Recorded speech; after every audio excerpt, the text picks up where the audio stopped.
A mafia boss who built an empire on blood and control made one fatal mistake. He saved a dying woman from the Chicago snow. Now the most dangerous man in the city is about to lose everything he ever fought for, not to bullets or betrayal, but to something far more terrifying: love. This is the story of Vincent DeLuca and Evelyn Hart, where mercy becomes weakness and weakness becomes war. Stay until the end to see if love can survive in a world built on violence. Hit the like button and drop a comment with your city so I can see how far this story travels across the world. The snow fell like broken glass across Chicago's south side, cutting through the February night with the kind of cold that didn't just freeze skin, it cracked bones. Vincent DeLuca stepped out of the unmarked steel door on the east side of Mercy General Hospital, though the building hadn't been called that in years. Not officially. The hospital still treated legitimate patients on floors 1 through 6, but floors 7 through 9 belonged to Vincent. Those floors didn't exist on any city record. No insurance companies billed them. No inspectors ever climbed those stairs. Those floors saved lives the legal system had already written off. Vincent pulled his black wool coat tighter against the wind, his breath visible in the frozen air. Behind him, the door locked automatically with a mechanical click that echoed down the empty alley. He'd just overseen a surgery that didn't officially happen, a bullet removal from the spine of a 15-year-old kid caught in crossfire between two crews fighting over territory. Vincent didn't even care about anymore. The kid would walk again. His mother would never know who paid for it. That's how Vincent preferred things. Anonymous, controlled, clean. He moved toward the street where his driver waited in the black Cadillac Escalade, its engine idling, exhaust rising like smoke signals in the freezing night. The vehicle's windows were tinted dark enough to be illegal, armored enough to survive a rocket launcher. Vincent had made enemies in every direction during his 15 years running the DeLuca operation. Some of those enemies were dead now. Others were smart enough to stay quiet, but Vincent trusted none of them. The streetlights barely penetrated the falling snow. The city felt abandoned, like even the criminals had enough sense to stay inside tonight. Vincent's Italian leather shoes crunched through the ice as he crossed the empty street, his gray eyes scanning the shadows out of habit. 20 years in this life had taught him that danger didn't announce itself with sirens and spotlights. It came quiet. It came when you stopped paying attention. He was 3 steps from the Escalade when he saw it. A body. Slumped against the alley wall across the street, half buried in snow that had already started covering it like a burial shroud. Vincent slowed.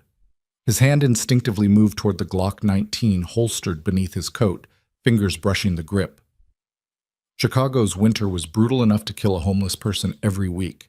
He'd seen plenty of bodies, frozen junkies, drunks who passed out in the wrong place. This wasn't his problem. He took another step toward the SUV, then he stopped. Something about the shape was wrong. The clothing wasn't the usual layers of torn jackets and garbage bags the homeless wore for insulation. This looked like a regular coat, thin, cheap, but normal. The kind a college kid might wear. The kind someone wore when they didn't expect to be outside long. Vincent's jaw tightened. He glanced at the Escalade. His driver Marco was watching him through the windshield with a questioning expression. Vincent could get in the car right now, drive away, pretend he never saw anything. He had a meeting in 40 minutes with his accountant. He had shipments coming in from the docks that needed his signature. He had an empire that ran on precision and discipline, and stopping to check on every frozen body in Chicago wasn't part of the schedule. But he didn't get in the car. Instead, Vincent turned and walked toward the alley. His shoes cracked through ice that had formed over old puddles. The wind bit at his face, turning his breath into frozen clouds. As he got closer, the streetlight's faint orange glow revealed more details. A hand, pale and small, fingers curled inward, dark hair matted with snow. A face turned toward the brick wall. A woman. Young. Still trembling. Vincent crouched down beside her, his coat spreading across the icy pavement. He'd seen death enough times to recognize it, and this wasn't it. Not yet. Her chest moved in shallow, irregular gasps. Her lips had turned a disturbing shade of blue-gray. Hypothermia. Advanced stage. Maybe 10 minutes from irreversible.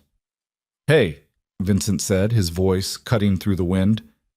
Can you hear me? No response, just that terrible, shallow breathing. He reached out and touched her shoulder. Her jacket was soaked through, frozen solid in places. Underneath, he could feel her body shaking violently, the kind of shivering that meant the core temperature had already dropped to dangerous levels.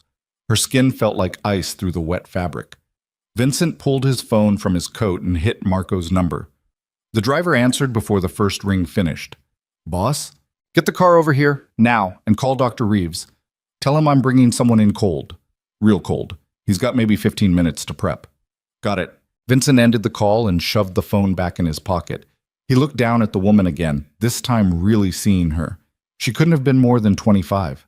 White, with delicate features that would have been pretty under different circumstances. Right now she just looked like she was dying. Her eyelids fluttered but didn't open. Consciousness was slipping away from her fast.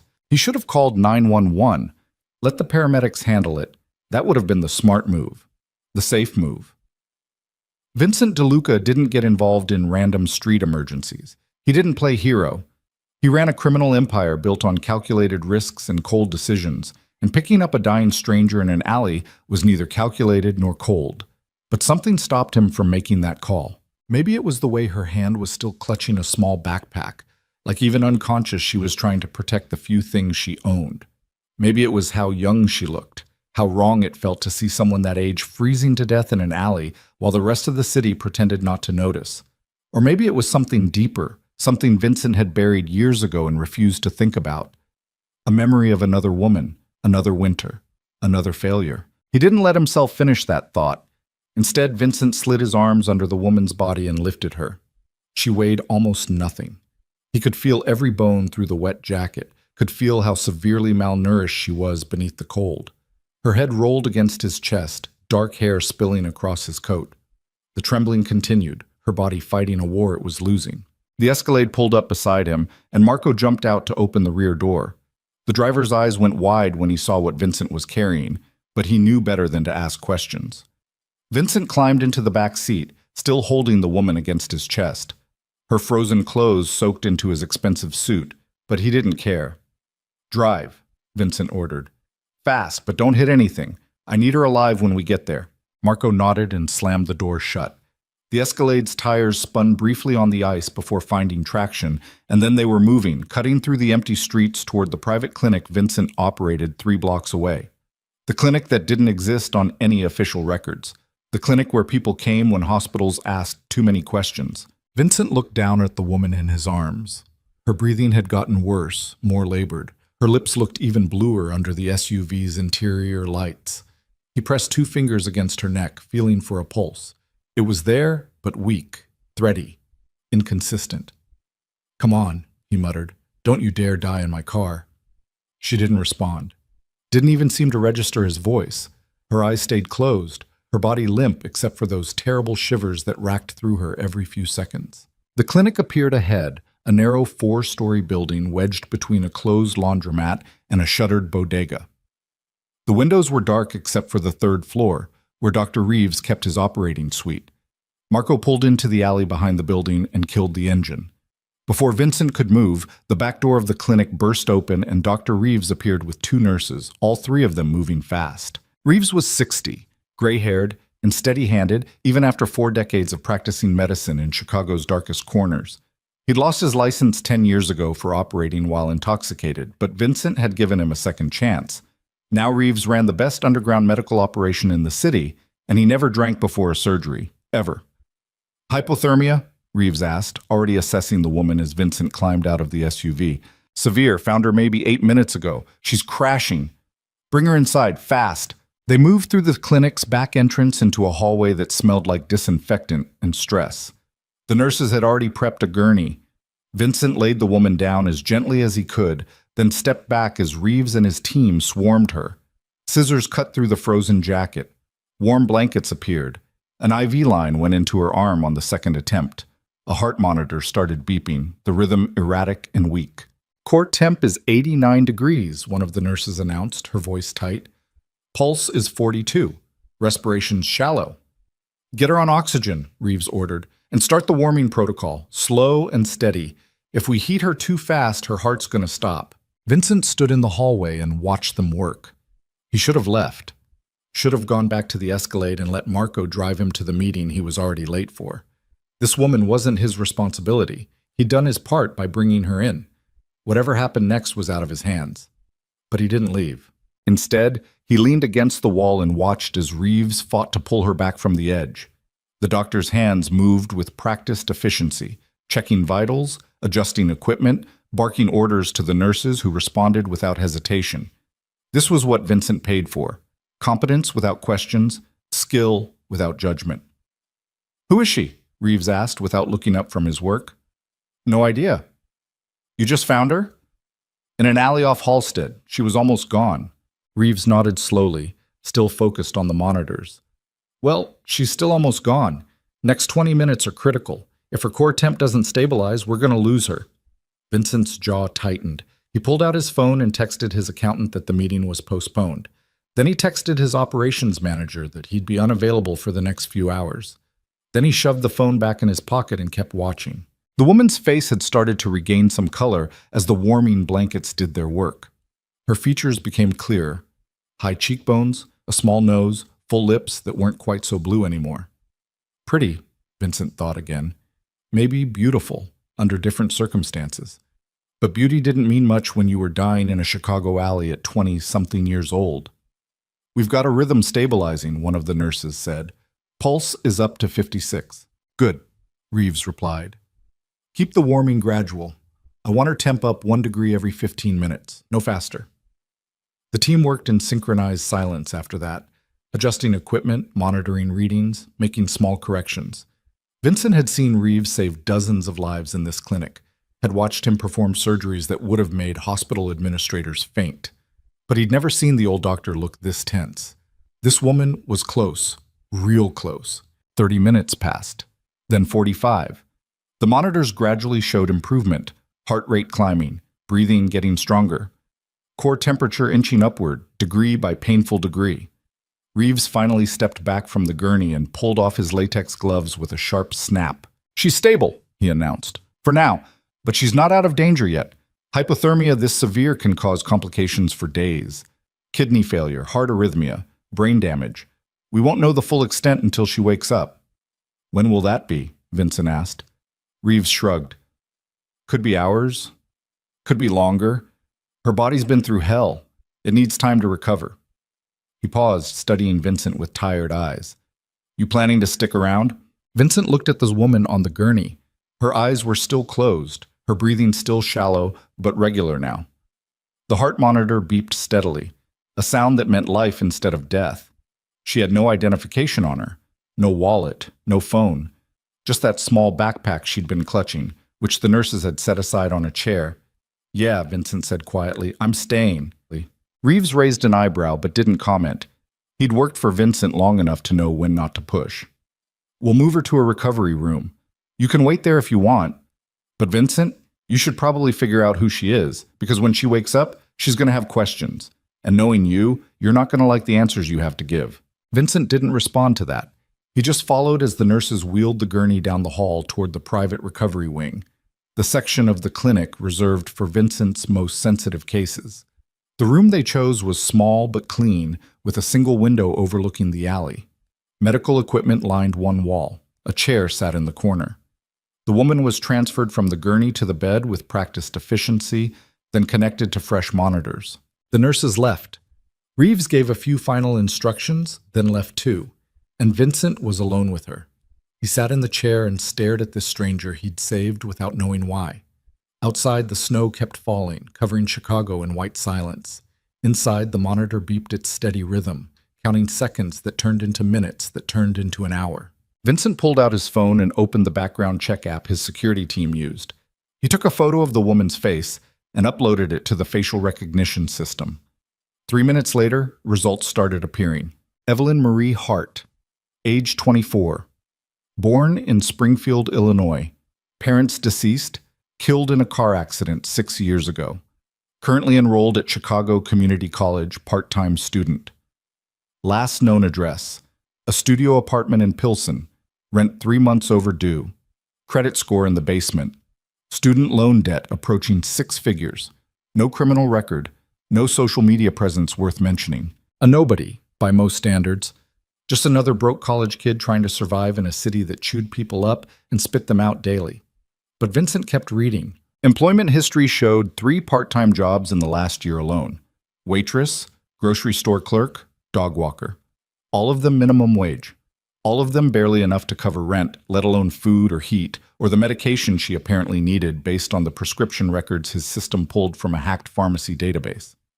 Antidepressants. Recent.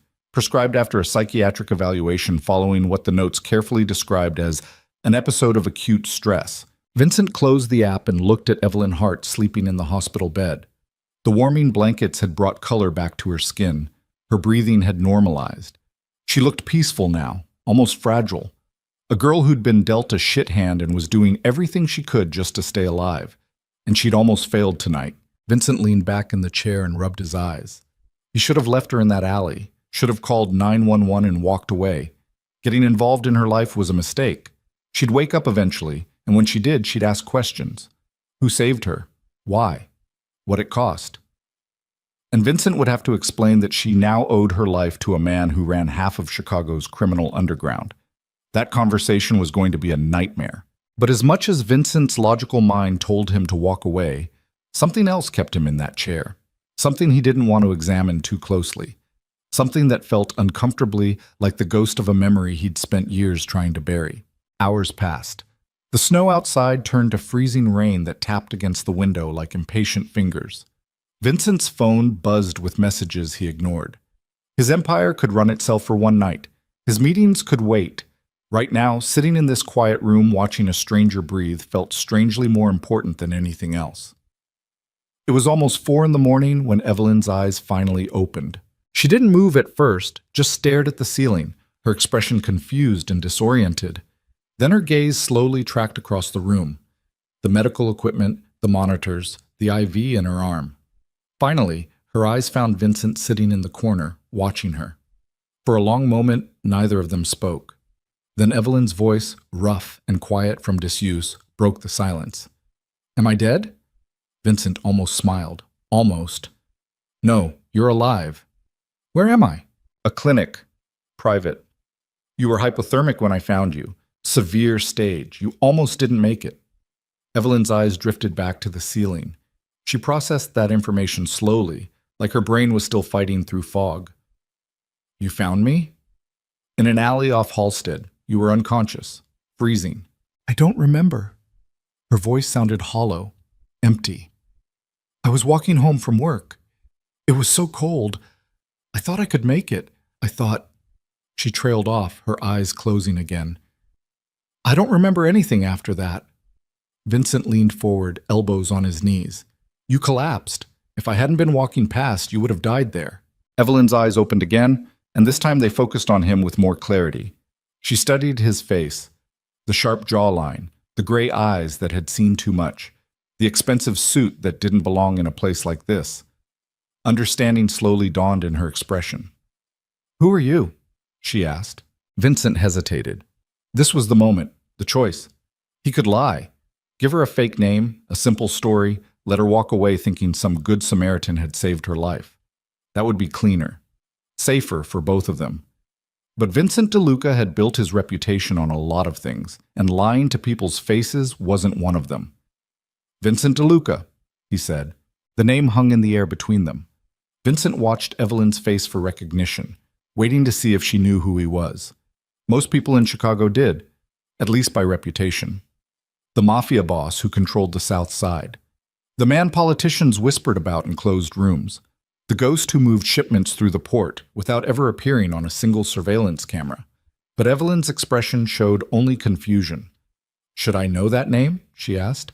Vincent felt something strange twist in his chest. Relief, maybe. Or disappointment. He wasn't sure which. No, he said quietly. You shouldn't.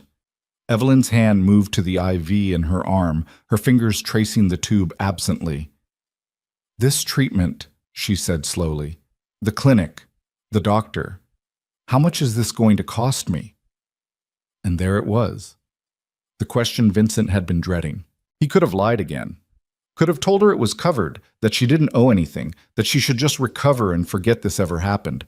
But Vincent had never given anything away for free in his life, and starting now would raise questions he didn't want to answer. $32,000, Vincent said flatly. Give or take. Depends on how long you need to stay here. The color that had finally returned to Evelyn's face drained away again. Her hand fell from the IV tube. Her eyes went wide with the kind of panic that came from knowing you were drowning and the shore just got farther away. 32. She couldn't finish the sentence. I don't have that. I don't have anything close to that. I can barely pay rent. I'm 3 months behind on student loans. Her breathing started to quicken, panic setting in. Calm down, Vincent said, his voice sharp enough to cut through her spiral. You're not dying anymore. Don't start hyperventilating and undo all the work we did keeping you alive. Evelyn forced herself to breathe slower, but her eyes were still wide, desperate. I can't pay you. I have maybe $800 to my name. That's it. I'm sorry. I'm so sorry. I didn't ask you to save me. I didn't ask for any of this. I know you didn't. Then why did you do it? Her voice cracked. Why didn't you just call an ambulance? Why didn't you leave me there? Vincent didn't have a good answer for that, so he said nothing. Evelyn stared at him for a long moment, then looked away. Tears started forming in her eyes, but she blinked them back with visible effort. I can't pay you, she repeated quietly. I don't know what you want me to say. I can't give you money I don't have. Vincent stood up from the chair and walked to the window. Outside, the freezing rain had stopped. Dawn was starting to break over Chicago, painting the sky in shades of gray and pale orange. He'd been awake for almost 24 hours straight. He should have been exhausted, should have been thinking about sleep. Instead, he was thinking about this girl who'd nearly died in an alley and now owed him more money than she'd probably see in 5 years of minimum wage jobs. You can work it off, Vincent said without turning around. Silence behind him. Then, what? Work. I've got operations that need staff, cleaning, filing, basic administrative work. You work, I deduct from what you owe. Simple. You're serious. I don't make jokes. Vincent turned back to face her. It's not charity. You'll work hard, long hours. The pay won't be great, but it'll clear your debt eventually. Evelyn stared at him like he'd just offered her a deal with the devil, which, Vincent supposed, wasn't far from the truth. What kind of operations? She asked carefully. Medical clinics? Legitimate ones, mostly. Some of my facilities operate in gray areas, but nothing that'll get you arrested. You'll be doing clerical work, helping patients, normal hospital stuff. Why would you do this? Because leaving you in debt you can't pay benefits nobody, Vincent said. And because I don't make a habit of letting my investments fail. I pulled you out of that alley. I paid for your treatment. Now I need to recoup that cost. This is how we do it. It wasn't the whole truth. Vincent didn't know what the whole truth was, but it was close enough. Evelyn's hands twisted the hospital blanket between her fingers.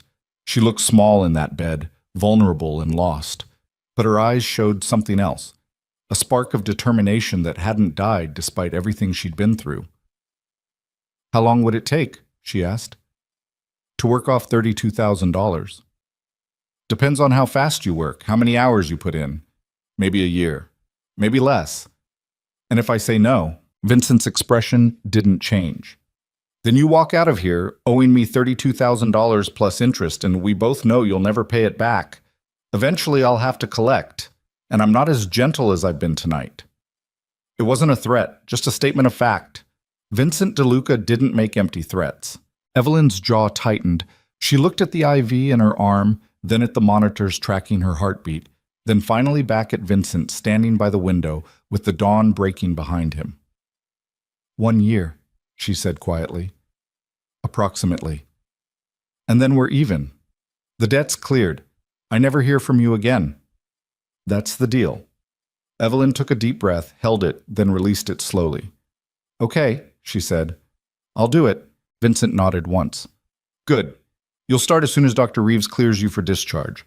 Probably 2 or 3 days. Until then, you stay here and recover. Try not to die on me after I went through all this trouble. He turned toward the door, ready to leave and finally get some sleep, but Evelyn's voice stopped him. Mr. DeLuca? Vincent paused, his hand on the door handle. What? Thank you for saving my life, even if I'm going to spend the next year paying for it. Vincent looked back at her. Evelyn Hart, the girl who'd almost frozen to death in an alley, now stared at him with gratitude and fear and something else he couldn't quite identify. She should have hated him for trapping her in this deal, should have been furious, but instead she looked almost relieved. Don't thank me yet, Vincent said. You haven't seen what you're getting into. Then he left the room and closed the door behind him. In the hallway, Dr. Reeves was waiting with a clipboard and a knowing expression. So, the doctor said, we keeping her? Vincent pulled out his phone and started responding to the messages he'd ignored all night. She's working off her debt.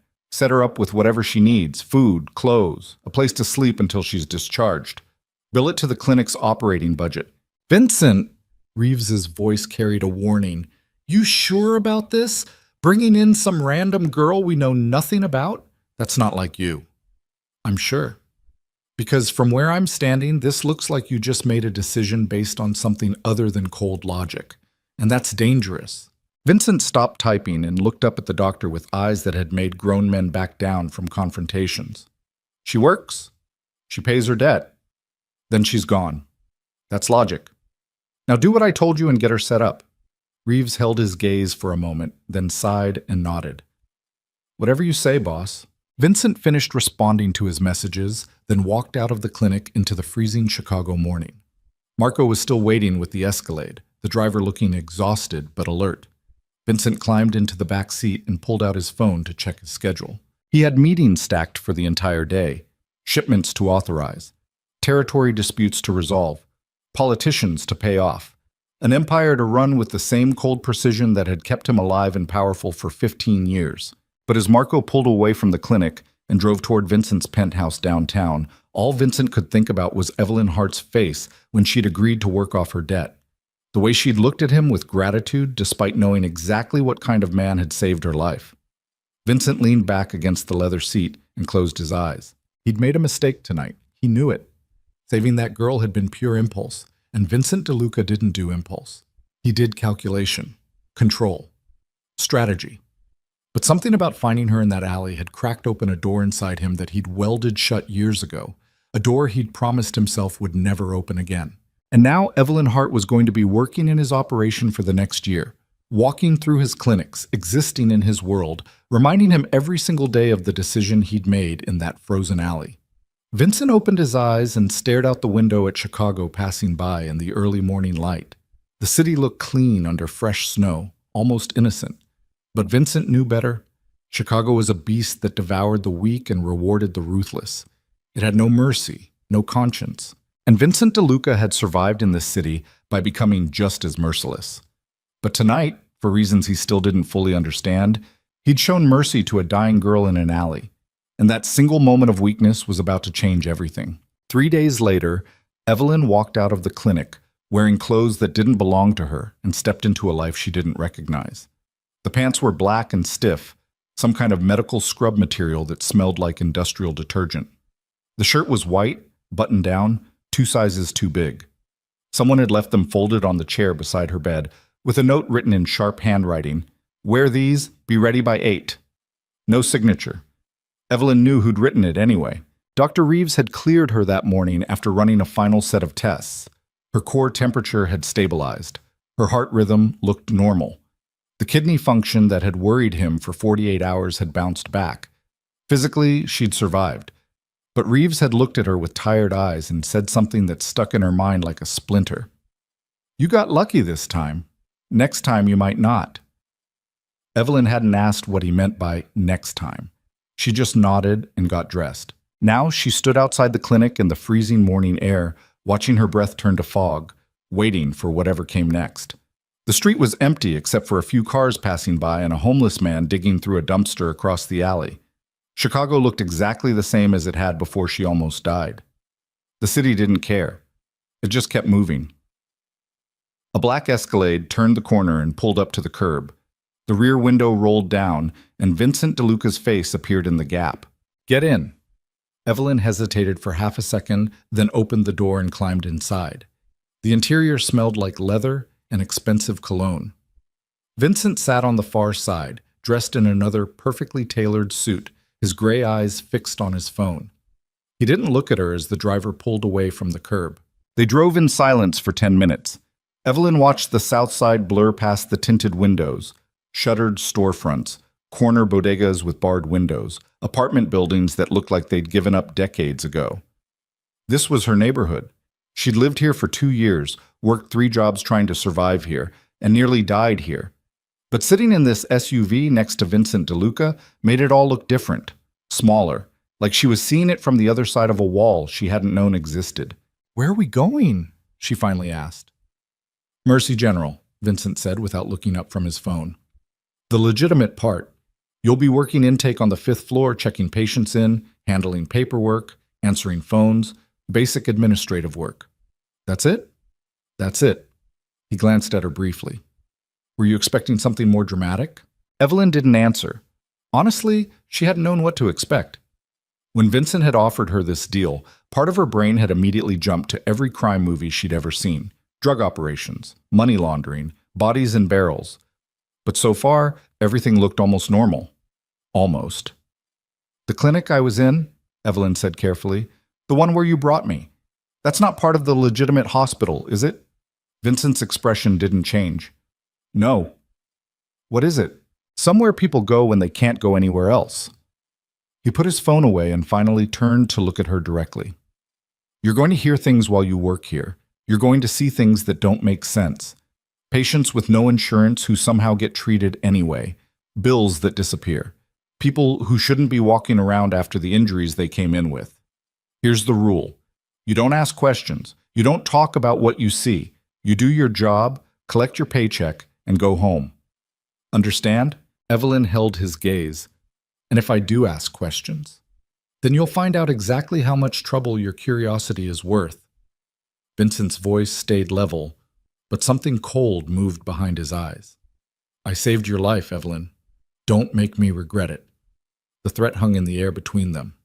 Evelyn wanted to look away, to back down, to nod and agree like she was supposed to, but something stubborn inside her refused to break eye contact first. Finally, Vincent's mouth twitched, not quite a smile, more like recognition. "You've got spine," he said. "That's good. You'll need it working here." The Escalade pulled into the hospital's employee entrance. Vincent opened the door and stepped out, adjusting his coat against the wind. Evelyn followed him through a side door that required a key card, down a hallway that smelled like bleach and old coffee, and into an elevator that took them to the 5th floor. The floor looked like any other hospital wing. Nurses moved between rooms. Patients sat in waiting areas. Fluorescent lights hummed overhead, but Evelyn noticed details that felt wrong. The security cameras were newer than the rest of the equipment. The staff moved with a kind of careful awareness, like they were always conscious of who was watching. And when Vincent walked past, everyone either nodded respectfully or found somewhere else to look. He led her to a desk near the intake station, where a woman in her 50s sat typing furiously on an ancient computer. The woman looked up when they approached, and her expression immediately shifted from irritation to careful neutrality. "Mr. DeLuca." "Angela, this is Evelyn Hart. She's starting today. Show her how intake works and get her set up with credentials." Angela's eyes flicked to Evelyn, scanning her with the kind of assessment that took in everything in 2 seconds. The oversized clothes. The exhaustion still visible in Evelyn's face. The way she stood just slightly behind Vincent like she was trying to disappear. "Sure thing," Angela said flatly. "Another trainee. Great." Vincent ignored the tone. "She works here until I say otherwise. Any problems? You report them to me. Not to HR, not to administration. To me." Angela nodded slowly. "Understood." Vincent turned to leave, then paused and looked back at Evelyn. "You start now. 8-hour shifts, 5 days a week. Paycheck comes every 2 weeks. Your debt gets deducted automatically. Questions?" Evelyn had about 1,000 questions, but she just shook her head. "Good." Vincent walked away without another word, disappearing into the elevator. The doors closed, and Evelyn was alone with Angela. The older woman stared at her for a long moment. Then she sighed and gestured to a chair beside the desk. "Sit down. We've got a lot to cover, and I don't have time to repeat myself." Evelyn sat. The next 6 hours blurred together in a chaos of instructions, passwords, procedures, and forms. Angela moved through everything at a relentless pace, barely pausing for breath. Patient intake protocols, insurance verification, billing codes, emergency contacts, how to handle walk-ins versus scheduled appointments, how to route calls, how to fill out admission paperwork without making mistakes that could get the hospital fined. It was overwhelming and monotonous at the same time. Evelyn's head spun trying to keep up. She took notes on scrap paper until her hand cramped. Angela corrected her constantly, sharply, without sympathy, every time she got something wrong. Pay attention. I'm not your mother. I won't hold your hand through this. That's the wrong form. Medicaid patients use the blue one, not the white one. Don't ask me that again. I just explained it 5 minutes ago. By lunchtime, Evelyn wanted to crawl under the desk and disappear, but Angela handed her a clipboard with actual patient files and pointed toward the waiting area. Start calling them back for intake. Names are on the list. Don't screw it up. Evelyn took the clipboard and walked toward the waiting room on shaking legs. The room was packed. Mothers holding crying babies, elderly men coughing into handkerchiefs, teenagers with blank expressions and bandaged hands. Everyone looked tired. Everyone looked like they'd been waiting too long. She called the first name on the list. A woman in her 30s stood up, holding a toddler against her hip. Evelyn led them back to an intake room, asked the standard questions Angela had drilled into her head, and filled out the forms with hands that trembled slightly from exhaustion and nerves. The woman watched her the entire time with suspicious eyes. You knew? She asked. First day, Evelyn admitted. Figures. The woman shifted the toddler to her other hip. How long you think we're going to be waiting? I don't know. I'm sorry. Everyone's always sorry here. But we still wait. The woman's voice carried years of frustration. My kid's been running a fever for 3 days. I called yesterday. They told me to come in this morning. Now it's afternoon and we're still sitting here. Evelyn didn't know what to say to that. She just finished the paperwork and led them back to the waiting area, promising someone would call them soon. The woman sat down heavily, looking defeated. Evelyn called the next name. Then the next. Then the next. Each patient brought their own story of pain, frustration, and desperation. She heard about injuries that wouldn't heal, bills that couldn't be paid, insurance that wouldn't cover necessary treatments. She saw the way people looked at this hospital, like it was a last resort, a place you only went when everywhere else had turned you away. By the time her shift ended, Evelyn's feet ached and her head pounded. She'd processed 23 patients. She'd made mistakes on at least half of them. Angela had corrected her every time with increasingly sharp comments that made Evelyn feel stupid and incompetent. But she'd survived the day. Angela looked at her as she gathered her things to leave. You coming back tomorrow? Evelyn nodded. We'll see. Angela turned back to her computer. Most people don't make it past the first week. Evelyn wanted to ask why. Instead, she just left. The Escalade was waiting outside. Marco, the driver, opened the door without a word. Evelyn climbed in, expecting to ride alone.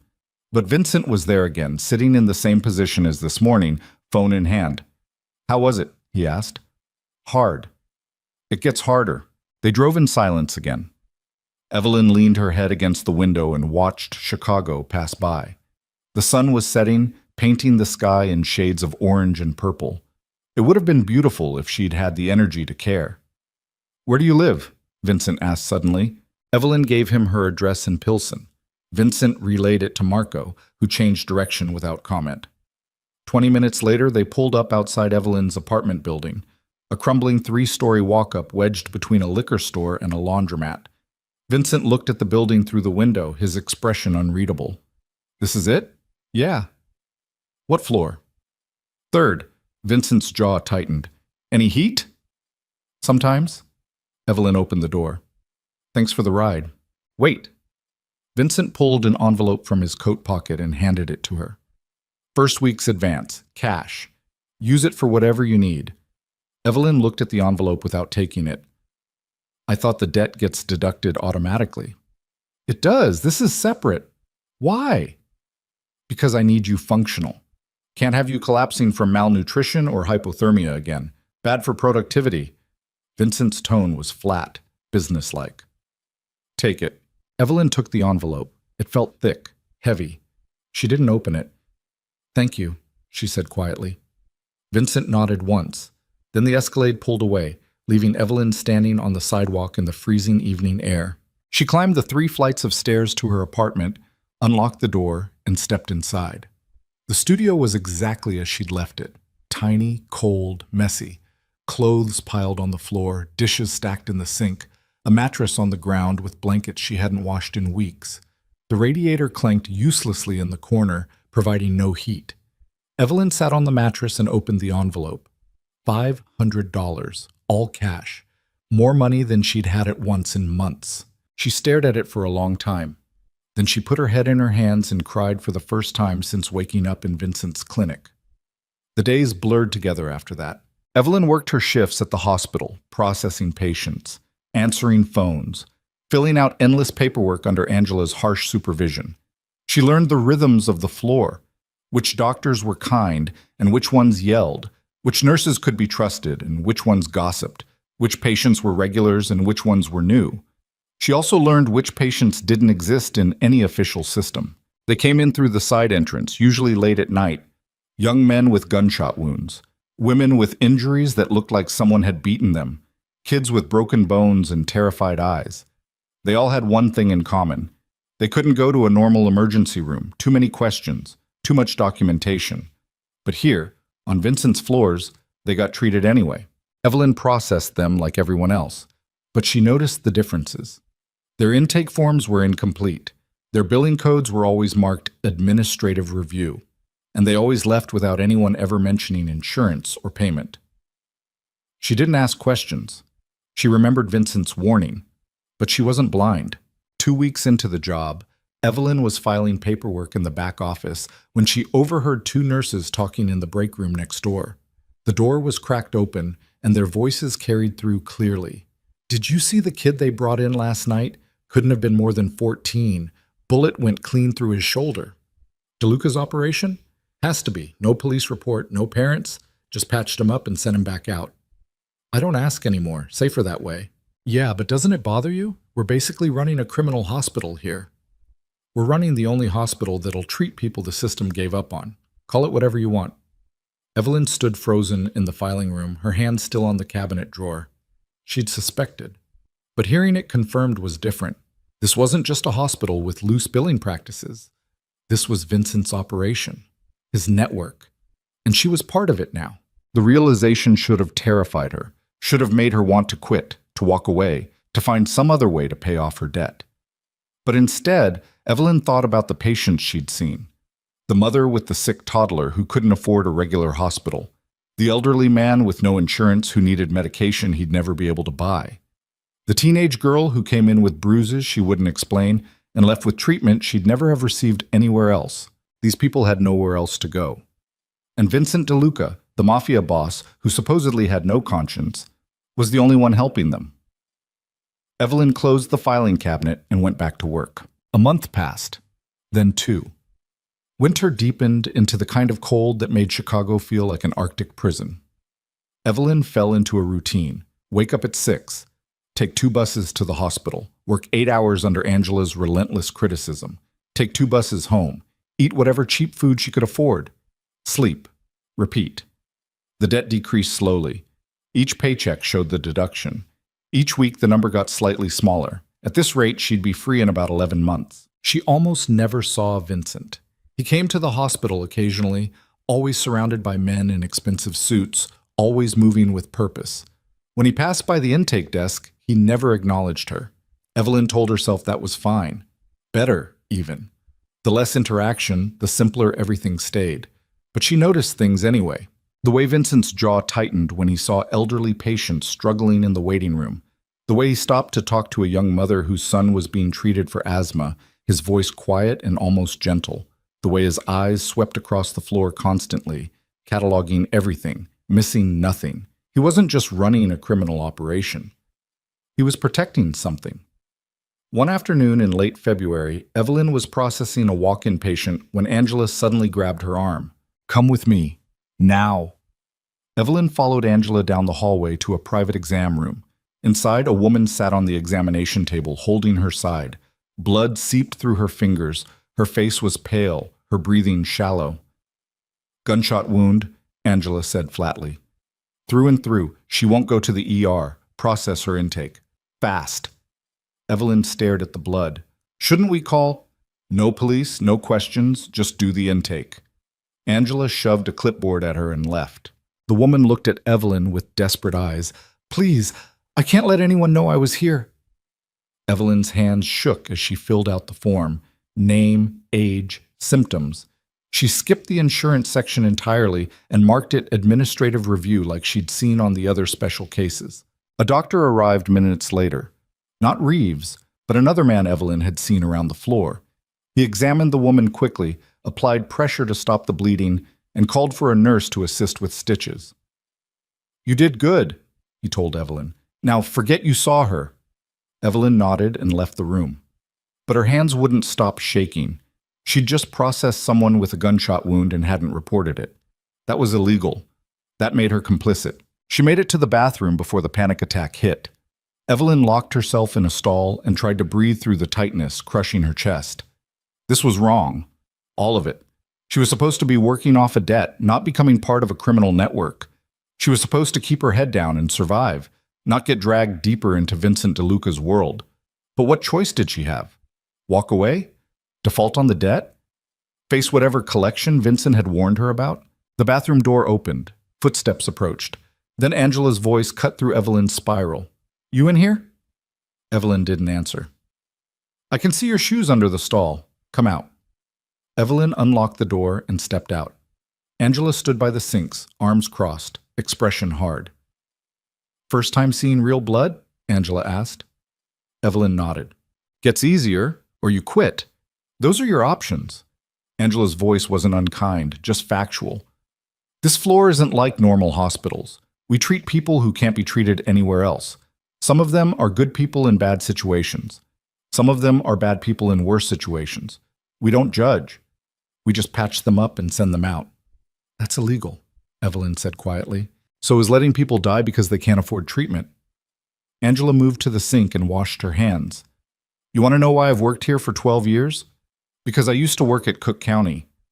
I watched insurance companies deny coverage to a 6-year-old with leukemia because it was a pre-existing condition. I watched that kid die, and I decided I'd rather work somewhere that saves people than somewhere that kills them with paperwork." Evelyn stared at her. "But Vincent DeLuca is the mafia boss who runs half of Chicago's underground?" "Yeah, he is." Angela dried her hands on a paper towel.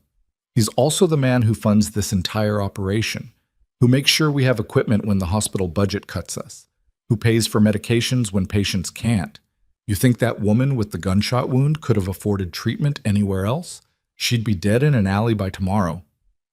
"That doesn't make it right." "No, it doesn't." Angela threw the paper towel in the trash. "But it makes it necessary. You'll figure that out eventually. Or you'll quit. Like I said, those are your options." She left Evelyn alone in the bathroom. Evelyn looked at herself in the mirror. She looked thinner than before, exhausted. Her eyes had dark circles that makeup couldn't cover. She barely recognized the person staring back. 2 months ago, she'd been a broke college student barely surviving. Now she was working for a criminal organization, processing gunshot victims, and becoming complicit in activities that could land her in prison. But she was also alive, and she was paying off her debt.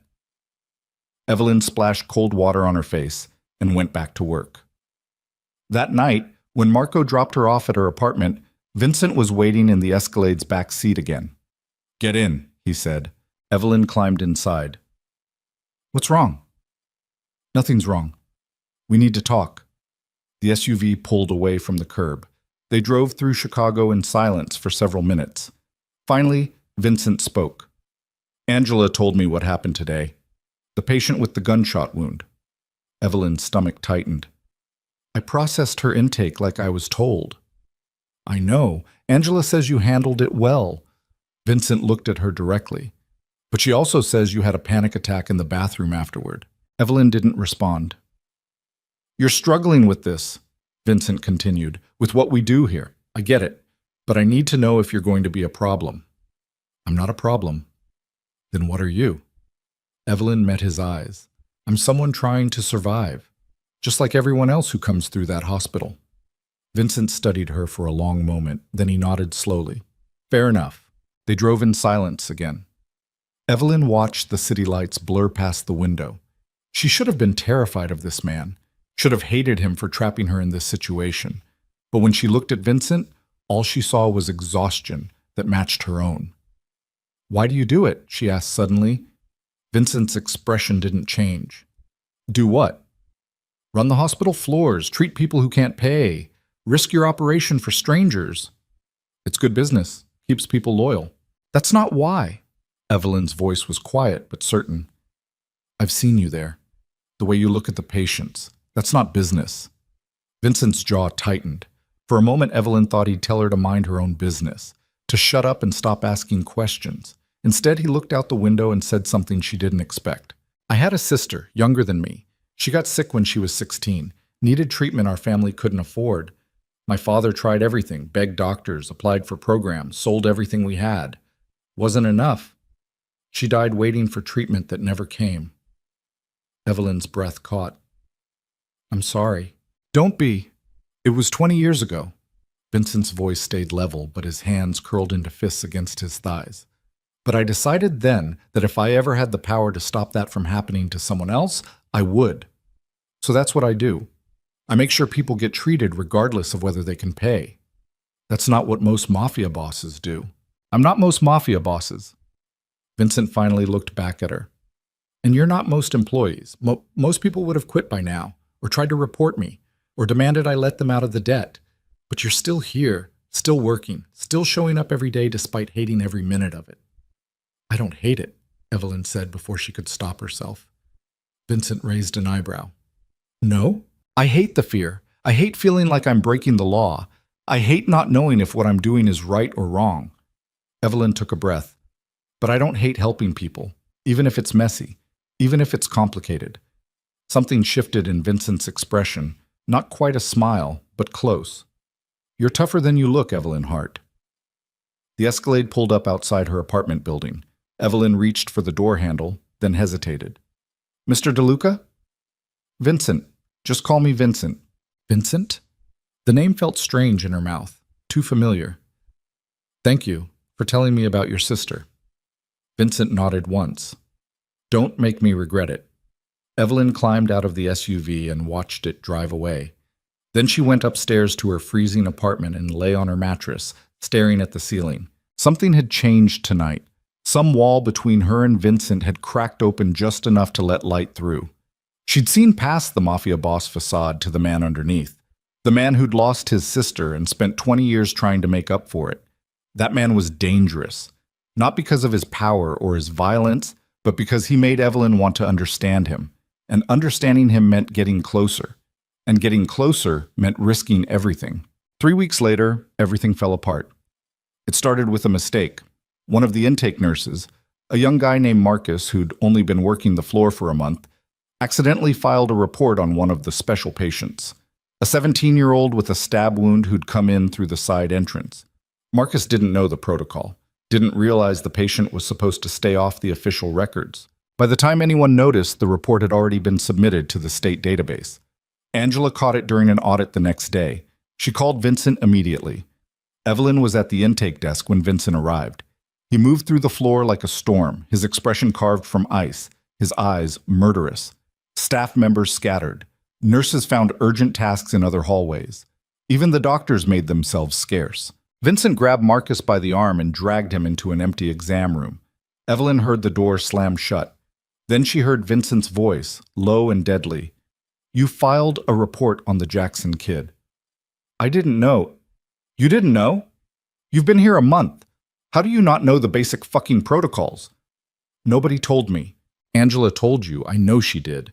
Because she tells everyone. Vincent's voice got quieter, which somehow made it worse. Do you understand what you just did? That kid is 17. He's got priors. The police see this report. They're going to pick him up. They're going to question him. And eventually, they're going to trace him back here. To this hospital. To my operation. I'm sorry. Sorry doesn't unfuck this situation. There was a long silence. Then Vincent's voice again, colder than before. You're done. Pack your shit and get out. If I ever see you in this building again, we're going to have a different kind of conversation." The door opened. Marcus stumbled out, his face pale, and practically ran toward the exit. Vincent stood in the doorway, his expression carved from granite.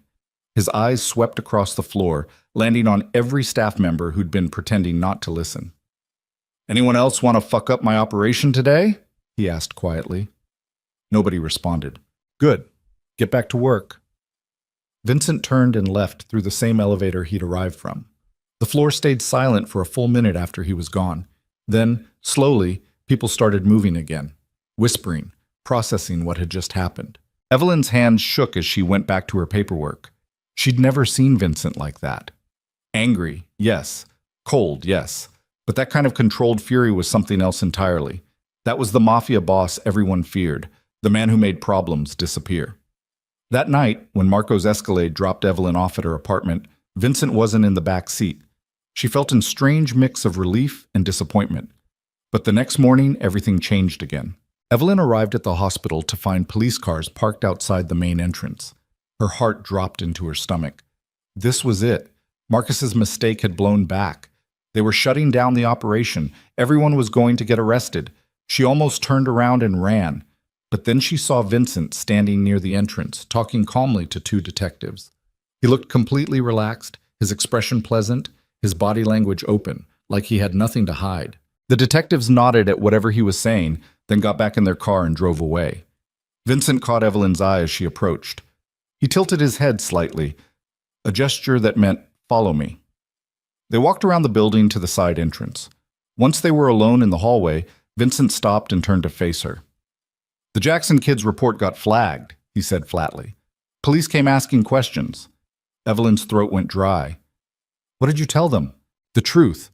That we treated a minor with a stab wound and properly documented it according to state law. They wanted to know where the kid was now. I told them he was released to his mother, and I had no idea where he went after that."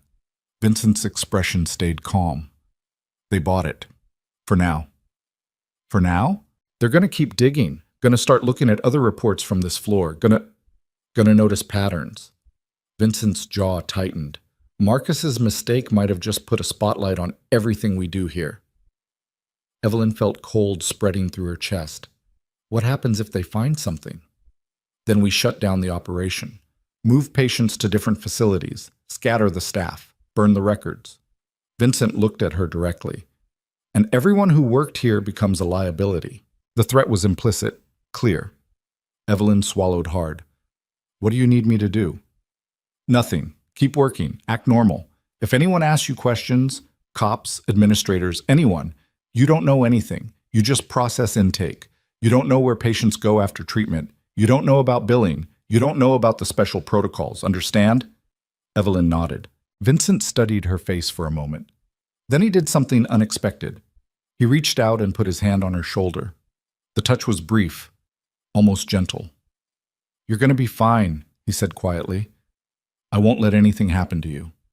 Then he walked away, leaving Evelyn standing alone in the hallway with her heart pounding against her ribs. That promise shouldn't have meant anything. Vincent DeLuca was a criminal, a mafia boss, a man who solved problems with violence and intimidation.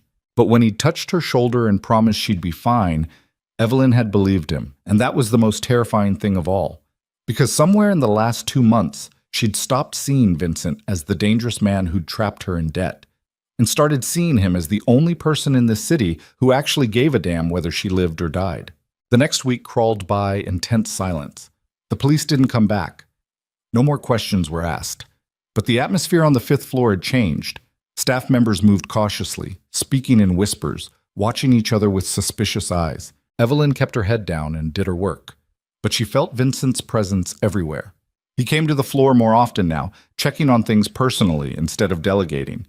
And every time he passed the intake desk, his eyes found hers for just a second. Not threatening, not warning, just acknowledging. On Friday afternoon, a delivery arrived at the intake desk. A coffee cup from the expensive place 3 blocks away. The kind Evelyn could never afford.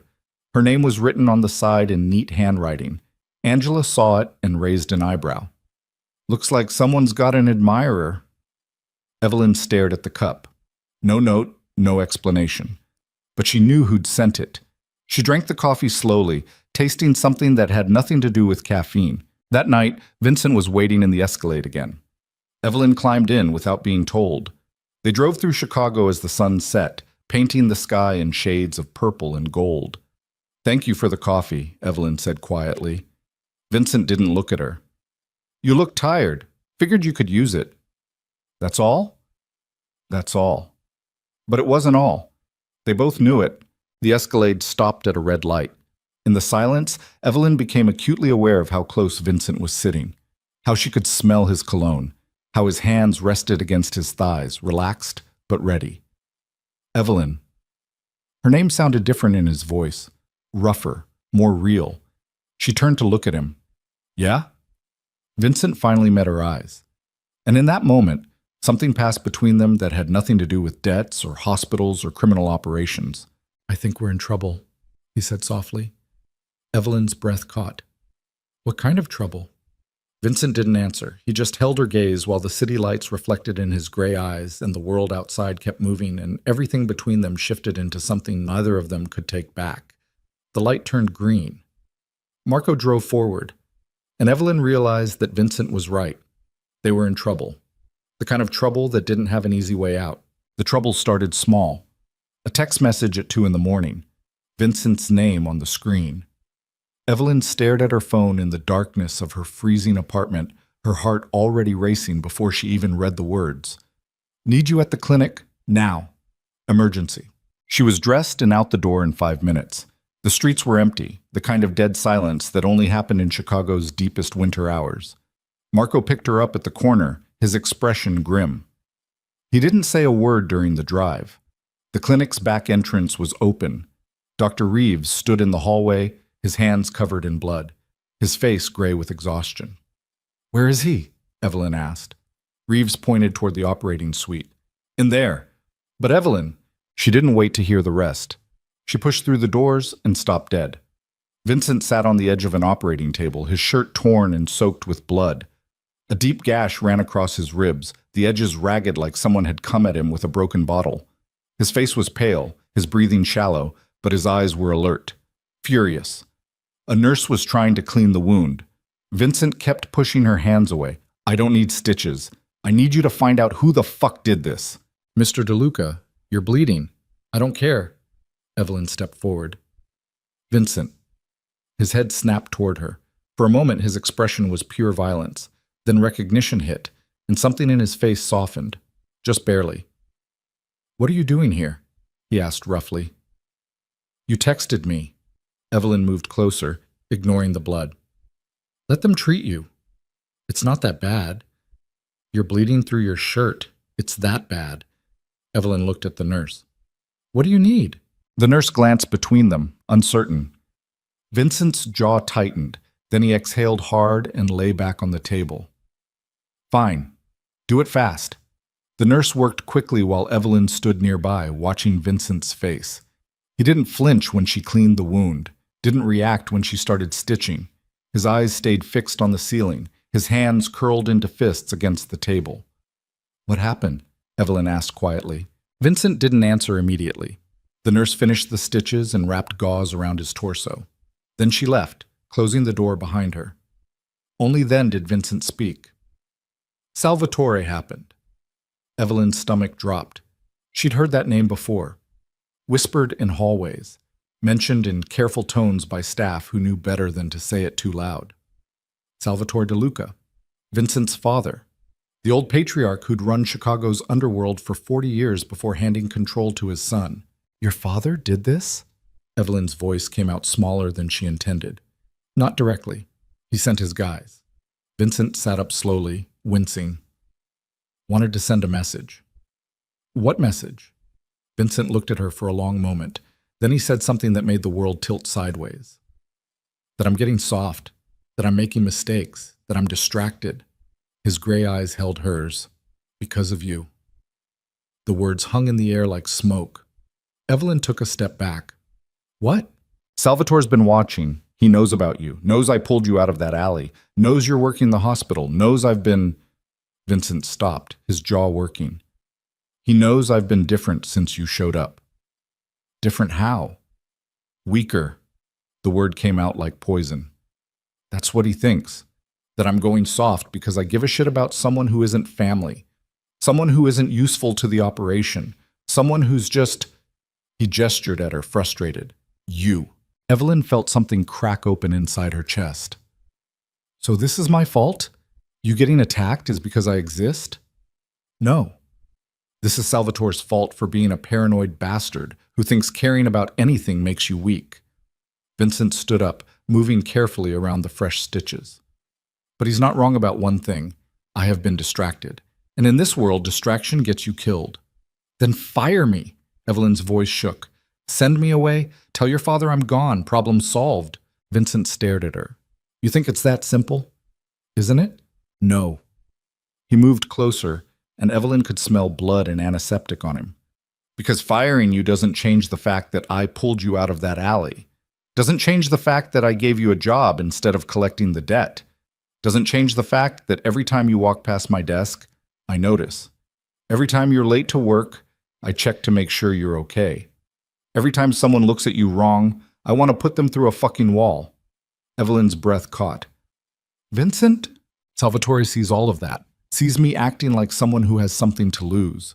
And in his world, having something to lose means you're vulnerable, means you can be controlled, means you're not fit to run the empire.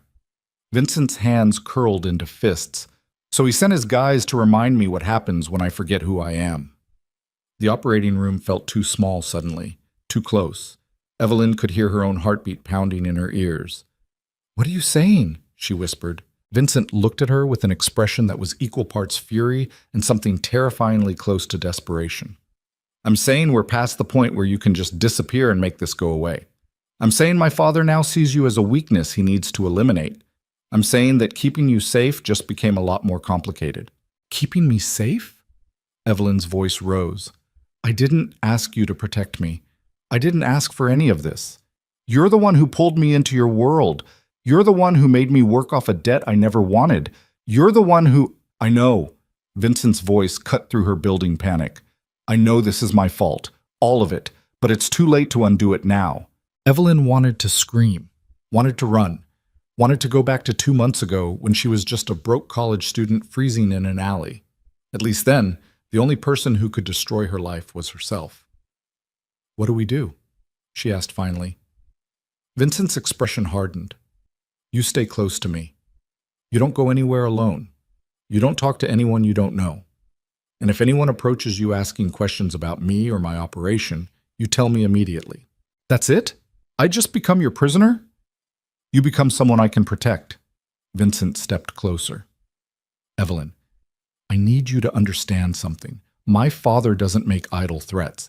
If he's decided you're a problem, he will solve you, and I can't let that happen. Why not? The question came out raw, honest. Why do you even care? I'm nobody. I'm just some girl you saved because you felt guilty about your sister. Why does it matter if I live or die? Vincent's eyes darkened. He opened his mouth to answer, then closed it again. For the first time since Evelyn had met him, the mafia boss who always had control looked completely lost.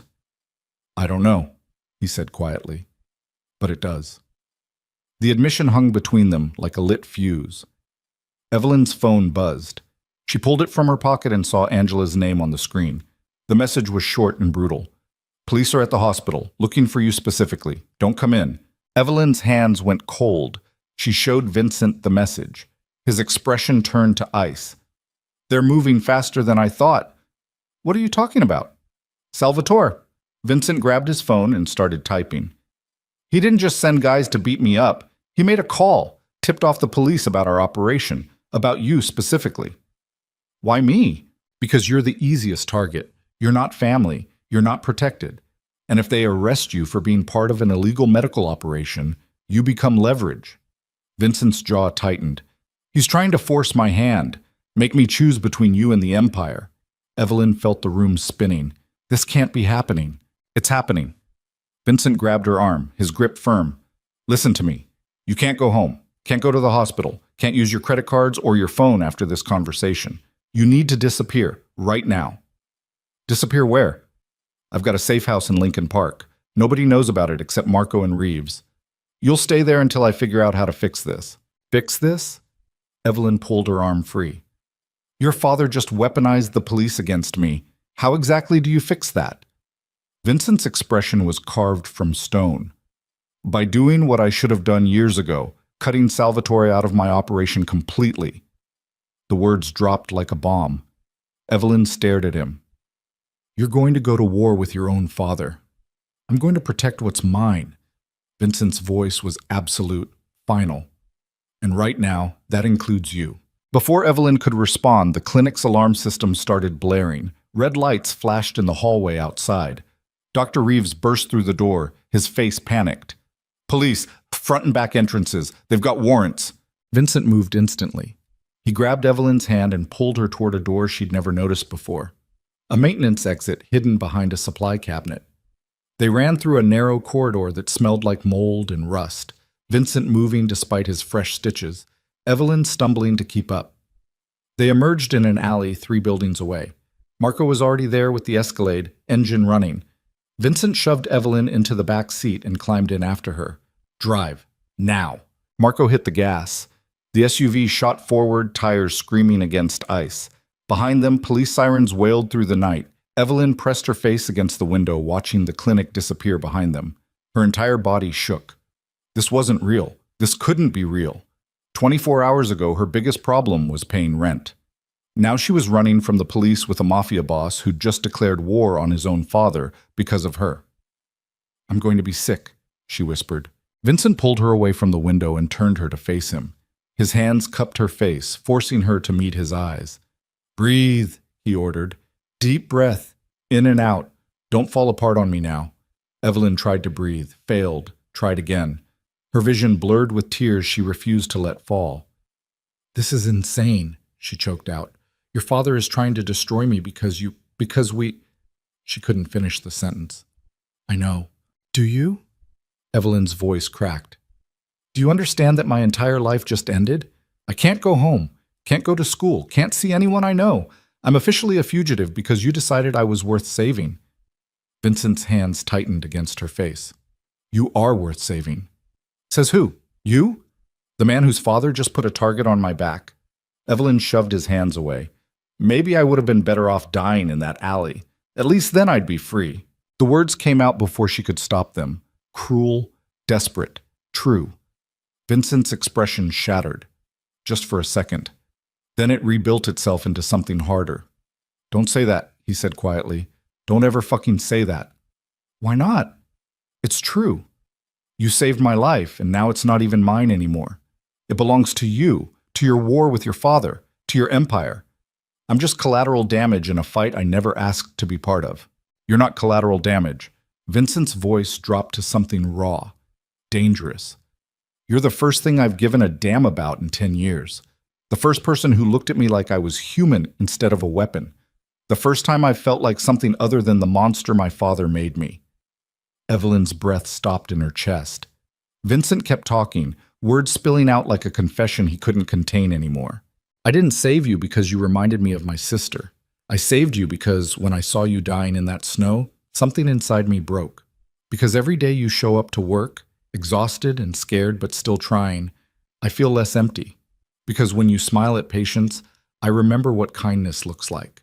Because you make me want to be someone other than Vincent DeLuca, the mafia boss who controls half of Chicago through fear. He stopped, breathing hard, his eyes burning into hers. So no, he said, you're not collateral damage. You're the reason I'm finally willing to burn it all down.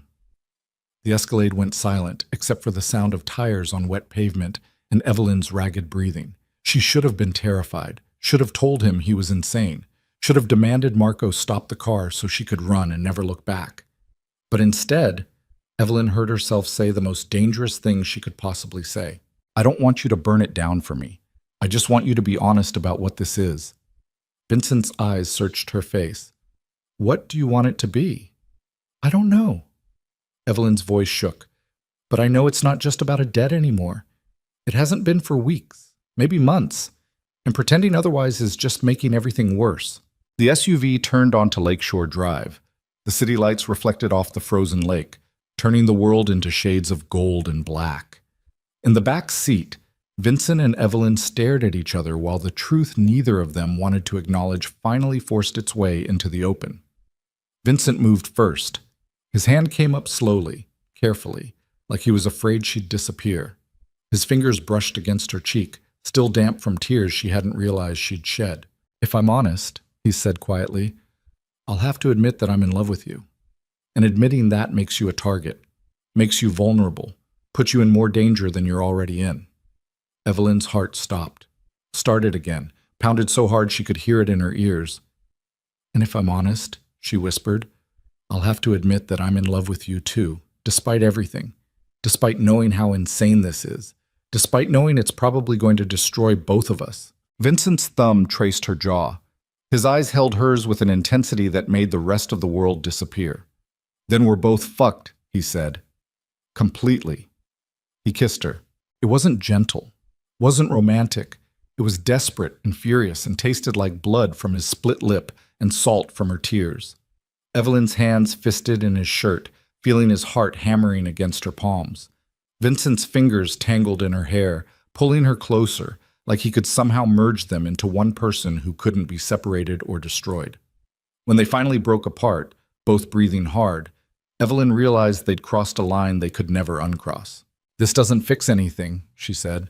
"I know. Your father still wants me dead." "I know. The police are still looking for both of us." "I know." Vincent's forehead pressed against hers. "But at least now we're not lying about why we're fighting." The Escalade pulled up to a nondescript building in Lincoln Park. Marco killed the engine and got out without a word, scanning the street with professional paranoia. Vincent helped Evelyn out of the SUV and led her inside. The safe house was small. One bedroom, one bathroom, a kitchen that looked like it had never been used. But it was clean, secure, hidden. "Stay here," Vincent ordered. "Don't leave. Don't call anyone. Don't even look out the windows." "How long?" "Until I deal with Salvatore." Vincent's expression hardened. "One way or another." Evelyn grabbed his arm before he could leave. "Vincent, don't do anything stupid." "Stupid would be letting my father destroy the only good thing I've had in years." He kissed her forehead. "I'll be back. I promise." Then he was gone. Evelyn stood alone in the safe house, listening to the Escalade drive away. Her hands wouldn't stop shaking. Her mind kept replaying the last hour, the blood, the police, the confession, the kiss. She should have been planning her escape, should have been figuring out how to run, how to disappear, how to start over somewhere Vincent's world couldn't reach her. But instead, Evelyn found herself waiting, hoping, praying to something she didn't believe in that Vincent would survive whatever confrontation was coming. Because somewhere between the alley and the hospital and the back seat of that SUV, she'd stopped trying to escape Vincent DeLuca and started trying to save him. Hours passed. Dawn broke over Chicago, painting the frozen city in shades of gray and gold. Evelyn sat by the window despite Vincent's warning, watching the street below for the Escalade that didn't come. Her phone was dead. She turned it off like Vincent told her. So when the knock came at the door, she had no warning. Evelyn froze. The knock came again, firm, insistent. "Evelyn Hart, open the door." The voice was male, older, carried the kind of authority that came from decades of being obeyed without question. Not Vincent, not Marco, not anyone she knew. Evelyn's blood turned to ice. She backed away from the door, her mind racing. The safe house was supposed to be secret. Nobody was supposed to know she was here. The voice came again. "I know you're in there. I know my son brought you here, and I know you're scared, but I'm not here to hurt you. I'm here to offer you a choice. Salvatore." Vincent's father had found her. The door handle rattled. Not forced, just tested. Then silence. "I'm going to leave my card under the door," Salvatore said. "When you're ready to talk, call me, because Vincent can't protect you forever. And when he fails, and he will fail, you'll need someone who can."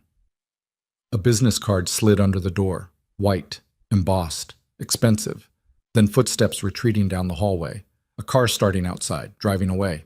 Evelyn stared at the card like it was a bomb. She knew she shouldn't touch it, shouldn't even acknowledge it existed. But her hands moved anyway. She picked it up. Salvatore DeLuca, chairman. DeLuca Enterprises. A phone number. Nothing else.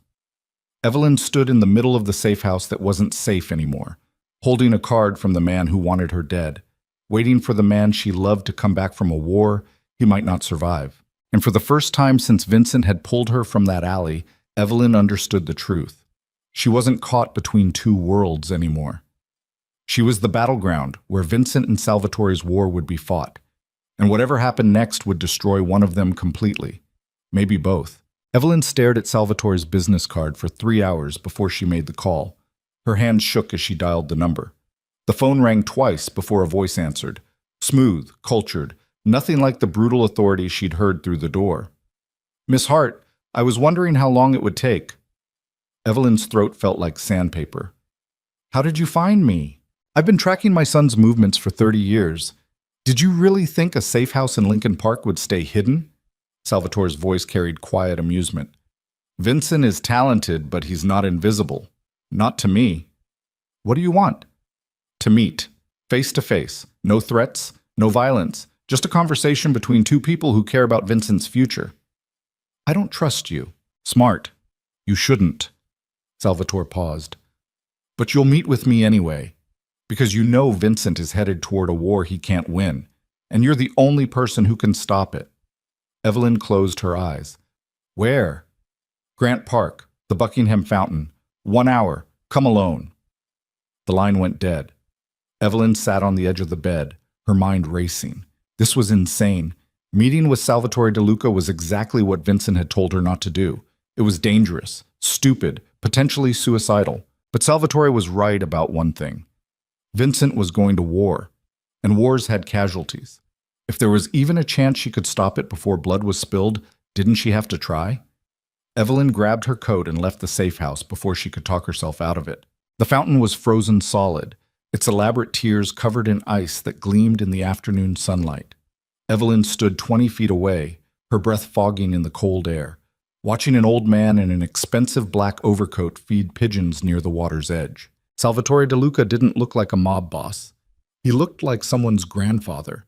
Silver hair perfectly combed, clean-shaven face lined with age, wire-rimmed glasses that made him look scholarly. But when he turned and saw Evelyn, his eyes held the same cold intelligence she'd seen in Vincent's. "Miss Hart," he gestured to the bench beside him. "Sit, please." Evelyn stayed standing. "Say what you need to say." Salvatore smiled slightly. "Vincent's stubbornness, you've adopted it already." He scattered more seeds for the pigeons. "Very well. I'll be direct. My son is in love with you, and that love is going to destroy him." "That's not—" "Don't insult my intelligence by lying." Salvatore's voice stayed calm. "I've watched Vincent operate for 15 years. I know every tell, every weakness, every crack in his armor. And you, Miss Hart, are the biggest crack he's ever shown." Evelyn's hands curled into fists inside her pockets. "If you're trying to scare me into leaving, you're wasting your time. Vincent already told me the risks." "Did he tell you about Chicago in 2019? The question came out of nowhere. Evelyn frowned. "What?" 7 years ago. Vincent fell in love with someone else, a lawyer named Catherine Morales. Brilliant woman, beautiful, kind. Salvatore's expression didn't change. "She lasted 6 months before our enemies figured out she mattered to him. They kidnapped her, tortured her for 3 days trying to get information about our operations. When Vincent finally found her, she was barely alive." Evelyn's stomach dropped. "What happened to her?" "She survived, physically." Salvatore finally looked at Evelyn directly. But the psychological damage was permanent.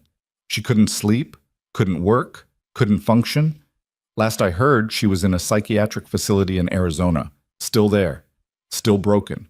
And Vincent carries that guilt like a cross he can't put down. The words hit Evelyn like a physical blow. Vincent had never mentioned Catherine, had never hinted that this had happened before. "Why are you telling me this?" she whispered. "Because history repeats itself. And this time, Vincent's enemies won't be as merciful." Salvatore stood up, brushing seeds from his coat. "My son has made powerful people very angry. The hospital raids, the disrupted operations, the protected witnesses. Vincent's sense of justice has cost certain individuals millions of dollars and dozens of arrests. They've been waiting for an opportunity to strike back. And you, Miss Hart, are that opportunity. Vincent can protect me. No, he can't. Salvatore's voice turned hard. He couldn't protect Catherine. He couldn't protect his sister. And he won't be able to protect you when they come. Because the moment he chose you over the Empire, he made himself weak, vulnerable, human. And in our world, humanity is a death sentence. Evelyn forced herself to breathe. What do you want from me? Leave. Tonight. I'll give you money. New identity. A fresh start somewhere Vincent's world can't touch you. Salvatore pulled an envelope from his coat. $200,000. Cash. Enough to disappear and build a real life. All you have to do is walk away. The envelope hung between them like a grenade. Evelyn stared at it. $200,000. More money than she'd see in 10 years of minimum wage jobs. Enough to pay off her student loans. Enough to finish school. Enough to start over somewhere safe. All she had to do was abandon Vincent. And if I don't take it? She asked quietly. Salvatore's expression turned cold. Then you'll watch my son die trying to save you. And when he's dead, his enemies will come for you anyway, except there'll be no one left to protect you. You'll suffer, you'll break, and eventually you'll die alone in a place far worse than that alley where Vincent found you. You're his father. Evelyn's voice shook with fury. How can you talk about him dying like it's just business? Because it is business. I built this empire on pragmatism, not sentiment. Vincent wants to burn it down for love. That makes him a liability. Salvatore stepped closer. I'm giving you a chance to save his life. Take the money, disappear, send him a message that you couldn't handle his world, break his heart cleanly. He'll rage for a while. He'll drink. He'll make stupid decisions, but eventually he'll remember who he is. He'll rebuild his focus. He'll survive. And if I stay, then you're both dead within a month, maybe less. Evelyn's mind spun. Every instinct screamed that Salvatore was manipulating her, playing on her fears, trying to separate her from Vincent so he could control his son again. But what if he wasn't lying? What if Catherine Morales was real? What if Vincent really had watched someone he loved get destroyed because of him? What if staying meant condemning them both? I need time to think, Evelyn said. You have until midnight. After that, the offer disappears. Salvatore placed the envelope on the bench. Choose wisely, Miss Hart. Your life depends on it. So does my son's. He walked away without looking back, leaving Evelyn alone beside a frozen fountain with $200,000 and an impossible decision. She didn't take the money. Not yet.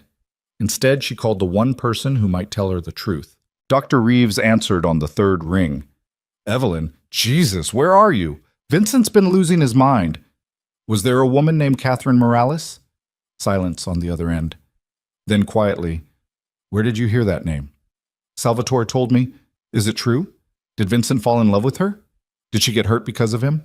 Reeves exhaled hard. Yeah, it's true. Catherine was good for him. Made him softer, more human. Then the Castellano family found out about her. Used her as leverage. By the time Vincent got her back, he trailed off. She never recovered. Vincent blamed himself. Swore he'd never let anyone get close again. Until me. Until you. Reeves's voice turned gentle. Evelyn, whatever Salvatore told you, whatever he's offering you, don't trust it. That man doesn't do anything that doesn't serve his interests. He's offering me money to leave, to disappear. He says it's the only way to keep Vincent alive. And you believe him? I don't know what to believe anymore. Evelyn's voice cracked. But I know I don't want Vincent to die because of me. I don't want to be another Catherine. Then don't run. Catherine ran afterward because the trauma broke her. But you're still standing, still fighting. That's what Vincent needs. Reeves paused. He's on his way to confront Salvatore right now, tonight, at the old DeLuca estate. If you're going to make a choice, make it before he gets there. Because once that door closes, there's no going back. The line went dead. Evelyn looked at the envelope on the bench. $200,000. Freedom. Safety. A chance to live without looking over her shoulder. Or Vincent. The man who saved her life, who saw her as human when everyone else saw her as invisible, who was willing to burn his entire world down rather than lose her. The choice should have been obvious. But standing in Grant Park with the winter wind cutting through her coat and Salvatore's warning echoing in her head, Evelyn realized the truth. There was no good choice. Only different kinds of destruction. She picked up the envelope, felt its weight. Then she shoved it in her pocket and started running. The DeLuca estate sat on 10 acres in Oak Park, hidden behind iron gates and old money trees. Evelyn arrived in a taxi she'd hailed on Lakeshore Drive, her heart hammering against her ribs. The gates were open. The driveway was empty except for Vincent's Escalade parked near the front entrance. She was too late. Evelyn ran toward this house. The front door stood open. Inside she could hear voices, shouting, the crash of something breaking. She followed the sound to a study lined with leather-bound books and oil paintings of men who looked like older versions of Salvatore. Vincent stood in the center of the room, his face carved from rage. Salvatore sat behind a massive oak desk, perfectly calm. "You don't get to make that decision," Vincent was saying. "You don't get to threaten her. You don't get to offer her money to leave. She's not part of your games. She became part of my games the moment you made her important to you." Salvatore's voice stayed level. "You're repeating Catherine's mistake, and you're too blind to see it." Catherine was different. Catherine was exactly the same, a good woman caught in our world, a liability you couldn't afford. The only difference is Evelyn hasn't been broken yet, but she will be. And when she is, you'll carry that guilt along with all the others. Vincent's hands curled into fists. "I won't let that happen." "You can't stop it." Salvatore stood up. "You're a DeLuca, Vincent. We don't get happy endings. We don't get love. We get power and blood and the knowledge that everyone we care about eventually becomes a weapon someone else uses against us. The sooner you accept that, the sooner you can start making rational decisions again." "Rational decisions?" Vincent's laugh was bitter. "You mean the decisions that turned you into a lonely old man surrounded by people who fear you and nobody who loves you? That's not rational. That's tragic. That's survival. That's cowardice." The word dropped like a bomb. Salvatore's expression finally cracked. His eyes went cold, hard. "Watch yourself, boy." "Or what? You'll send more guys to beat me up? You'll make more calls to the police? You'll threaten more people I care about?" Vincent stepped closer to the desk. "I'm done playing your games. I'm done pretending the Empire is more important than having something real in my life. You can accept that, or you can get out of my way. And if I don't," Vincent's voice dropped to something deadly, "then we find out who's really in charge of Chicago." Father and son stared at each other across the desk. Years of tension, decades of unspoken resentment, a lifetime of violence barely contained. Evelyn knew she should have announced herself, should have stepped into the room and stopped this before it became irreversible. But she couldn't move, couldn't speak, could only watch as the two most dangerous men in Chicago prepared to destroy each other. Salvatore spoke first. "You want war? Fine, we'll have war." He pressed a button on his desk phone. "But understand this. I built this empire from nothing. I've survived challenges from better men than you, and I will not let my son's infatuation with some random girl burn down everything I've created." The study door behind Vincent burst open. 6 men in dark suits entered, moving with military precision. Vincent spun around, his hand moving toward the gun under his jacket. "Don't!" Salvatore's voice was ice. "You pull that weapon, they'll put you down before you get off a shot. And I'd rather not clean your blood off my carpet." Vincent's hand froze. His eyes swept across the 6 men, calculating odds he couldn't win. "This is how it's going to work," Salvatore continued. "You're going to leave this house. You're going to go back to running your operations, and you're going to stay away from Evelyn Hart, permanently." "No." "Then you're a dead man." Salvatore's expression didn't change. "I'll make it quick. Professional. A car accident. A mugging gone wrong. Something that doesn't trace back to family. You'll just be another statistic in a violent city." Vincent's jaw tightened. "You'd kill your own son?" "I'd kill the liability my son has become. There's a difference." Salvatore sat back down. "Last chance, Vincent. Walk away from the girl, or die protecting her. Your choice." The room went silent. The 6 men stood ready. Salvatore waited. Vincent stood frozen between impossible options, and Evelyn finally found her voice. "Stop!" Every head turned toward her. Vincent's eyes went wide with horror. Evelyn, what the hell are you? I'll take the money. She walked into the study, pulling Salvatore's envelope from her pocket. 200,000, new identity, fresh start. I'll leave tonight. I'll send Vincent a message that I couldn't handle his world. I'll break it off cleanly. Vincent looked like she'd shot him. No, Evelyn, no. It's already decided. She couldn't look at him, couldn't see the betrayal in his eyes. Your father's right. I don't belong in this world. I never did. I was just trying to survive, and this is how I survive. You're lying, Vincent's voice cracked. I know you. You wouldn't. You don't know me. Evelyn forced the words out. You know who you wanted me to be, someone strong enough to handle your life. But I'm not. I'm just a broke college student who got in over her head, and I want out. The lie tasted like poison, but Evelyn pushed through it, keeping her expression neutral while her heart shattered inside her chest. Salvatore smiled. A wise decision, Miss Hart. Painful, but wise. Evelyn. Vincent moved toward her. One of Salvatore's men blocked his path. Evelyn, look at me, please. She couldn't. If she looked at him, she'd break. She'd confess the lie. She'd ruin the only chance she had to save his life. I'm sorry, she whispered. I'm so sorry. Then she turned and walked out of the study, out of the house, out of Vincent DeLuca's life. Behind her, she heard Vincent's voice rising, shouting, demanding they let him follow her. The sound of a struggle, Salvatore's calm orders to restrain him. Evelyn kept walking, tears streaming down her face, the envelope heavy in her pocket, her heart breaking with every step. She made it to the end of the driveway before she collapsed against the iron gates, sobbing so hard she couldn't breathe. She'd done it. She'd saved Vincent's life by destroying his heart. It was the right choice. It felt like dying. A car pulled up beside her, black sedan, tinted windows.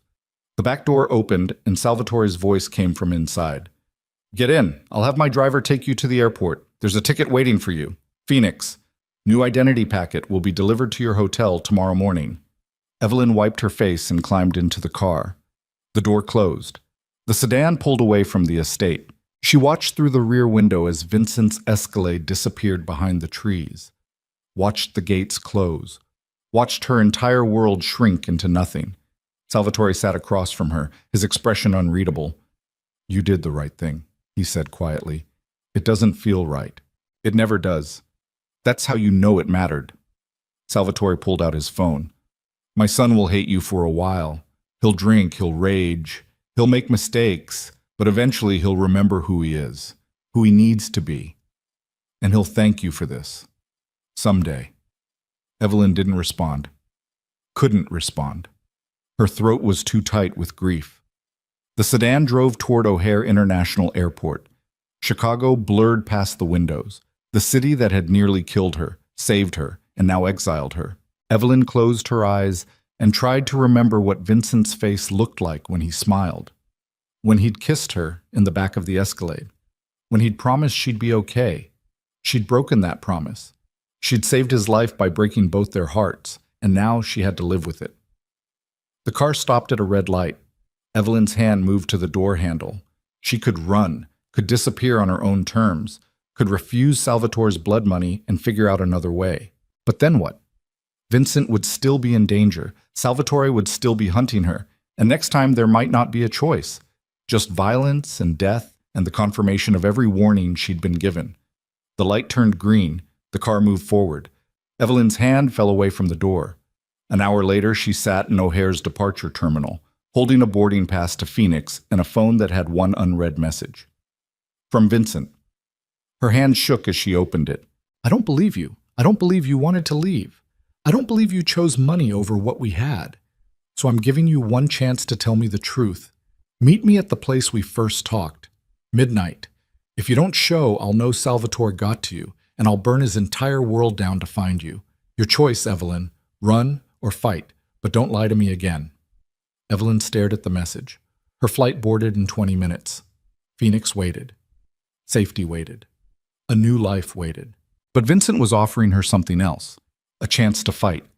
A chance to stop running. A chance to bet everything on the possibility that love could survive in a world built on violence. The boarding announcement echoed through the terminal. Evelyn looked at her ticket, looked at her phone, looked at the departure gate. Then she stood up, threw the ticket in the trash, and walked out of the airport. She had a midnight meeting to make, and a mafia boss to save from his own father. The clinic where Vincent had saved Evelyn's life looked different at midnight. The hallways were dark except for emergency lighting that cast everything in shades of red and shadow. The building felt abandoned, like even the ghosts had decided to stay away tonight. Evelyn stood in the recovery room where she'd first woken up 3 months ago, her heart hammering so hard she could feel it in her throat. She'd thrown away the ticket to Phoenix, walked out of the airport, taken a taxi back into the city with money she didn't have, promising the driver she'd pay him when they arrived. He'd looked at her tear-stained face and watery eyes and let her ride anyway. Now she waited in the silence, watching the door, wondering if Vincent would actually show up, or if his message had been a test she'd already failed by running to the airport in the first place. The door opened at 12:01. Vincent stood in the doorway, backlit by the red emergency lights. He looked like hell. His shirt was torn. Blood stained his knuckles. A fresh bruise darkened his jaw. But his eyes were alert, burning, alive with fury and something that looked dangerously close to hope. "You came," he said quietly. Evelyn's voice shook. "I almost didn't." "But you did." Vincent stepped into the room and closed the door behind him. "Why?" "Because I'm tired of running, tired of being scared, tired of letting other people make my decisions for me." Evelyn took a breath. "And because everything I said at your father's house was a lie." Vincent went very still. "What?" "Salvatore found me at the safe house. He told me about Catherine Morales. He offered me money to disappear. He said if I stayed, we'd both die." The words tumbled out faster now. "And I believed him. I thought the only way to save your life was to break your heart. So I took the money and I went to the airport and I was going to leave." "But you didn't." "No. Because somewhere between the airport and here, I realized something." Evelyn met his eyes. "Your father's been controlling you your entire life, using fear and guilt and manipulation to keep you in line. And I almost let him use me the same way, almost let him turn me into another weapon he could use against you." Vincent's expression was unreadable. "So you came back to what? Defy him?" "I came back because I love you." Evelyn's voice broke. "And I'm done letting anyone tell me that's wrong or weak or dangerous. Maybe it is all those things, but it's also real, and I'd rather die fighting for something real than live running from it." The silence stretched between them like a wire pulled too tight. Then Vincent crossed the room in 3 strides and kissed her. It was different from the desperate kiss in the Escalade. This one was slower, deeper, tasted like relief and fury, and promises neither of them knew if they could keep. Evelyn's hands fisted in his torn shirt, feeling his heart hammering against her palms. Vincent's fingers tangled in her hair, holding her like she might disappear if he let go. When they finally broke apart, both breathing hard, Vincent pressed his forehead against hers. "I thought I'd lost you," he whispered. "When you walked out of that study, I thought, I know, I'm sorry. Don't apologize for trying to save my life, even if it was the stupidest, most self-sacrificing thing you could have done." Vincent's hands cupped her face. "But Evelyn, you need to understand something. Salvatore wasn't entirely wrong.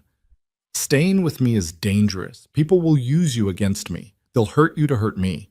And I can't promise I'll always be able to stop them." "I know. And you're still choosing this?" Evelyn looked at the man who'd pulled her from a frozen alley and inadvertently dragged her into a war between empires. The man who ran illegal hospitals to save people the system had abandoned. The man who'd been willing to burn his entire world down rather than lose her. "I'm choosing you," she said. "Whatever that means. Whatever it costs." Vincent's eyes closed briefly. When they opened again, they held a determination that made Evelyn's breath catch. "Then we do this right. No more hiding.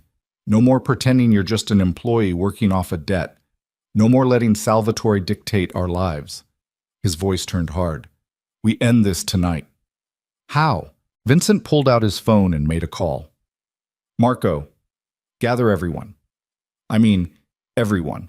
Every soldier, every associate, every person who owes loyalty to the DeLuca name. Have them meet at the warehouse on Ashland in 1 hour." He ended the call and looked at Evelyn. I'm calling a sit-down. Forcing Salvatore to face me in front of the entire organization. He can't have me killed in front of witnesses. Too many questions, too much instability. So he'll have to negotiate. And if he doesn't, then I take control of the family by force. It'll mean civil war, blood, chaos. But it'll be done in the open instead of in shadows. Vincent's jaw tightened. I'm tired of playing his games. Time to end them. An hour later, the warehouse on Ashland Avenue was packed with men in expensive suits and faces hardened by violence.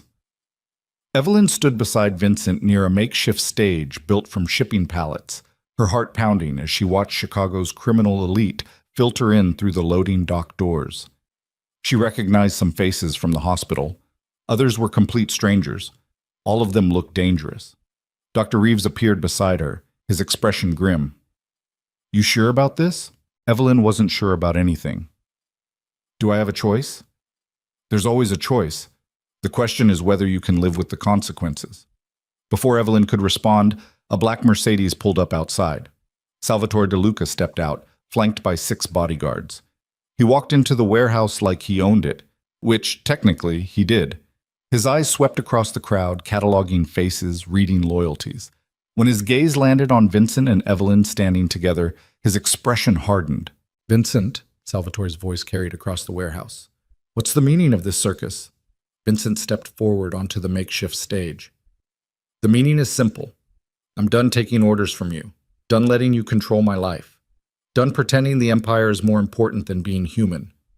Murmurs rippled through the crowd. Salvatore's bodyguards tensed, but the old man just smiled coldly. You're making a mistake. No, you made the mistake. Vincent's voice cut through the warehouse. You built this empire on fear and control. You taught me that caring about anyone was weakness, that love made you vulnerable, that the only thing that mattered was power. He paused. But you were wrong. Power without purpose is just violence, and violence without restraint is just chaos. Spare me the philosophy lesson. This isn't philosophy. This is fact. Vincent gestured to the crowd. Look around. How many of these men actually respect you? How many are here out of loyalty versus fear? How many would follow you if they had a choice?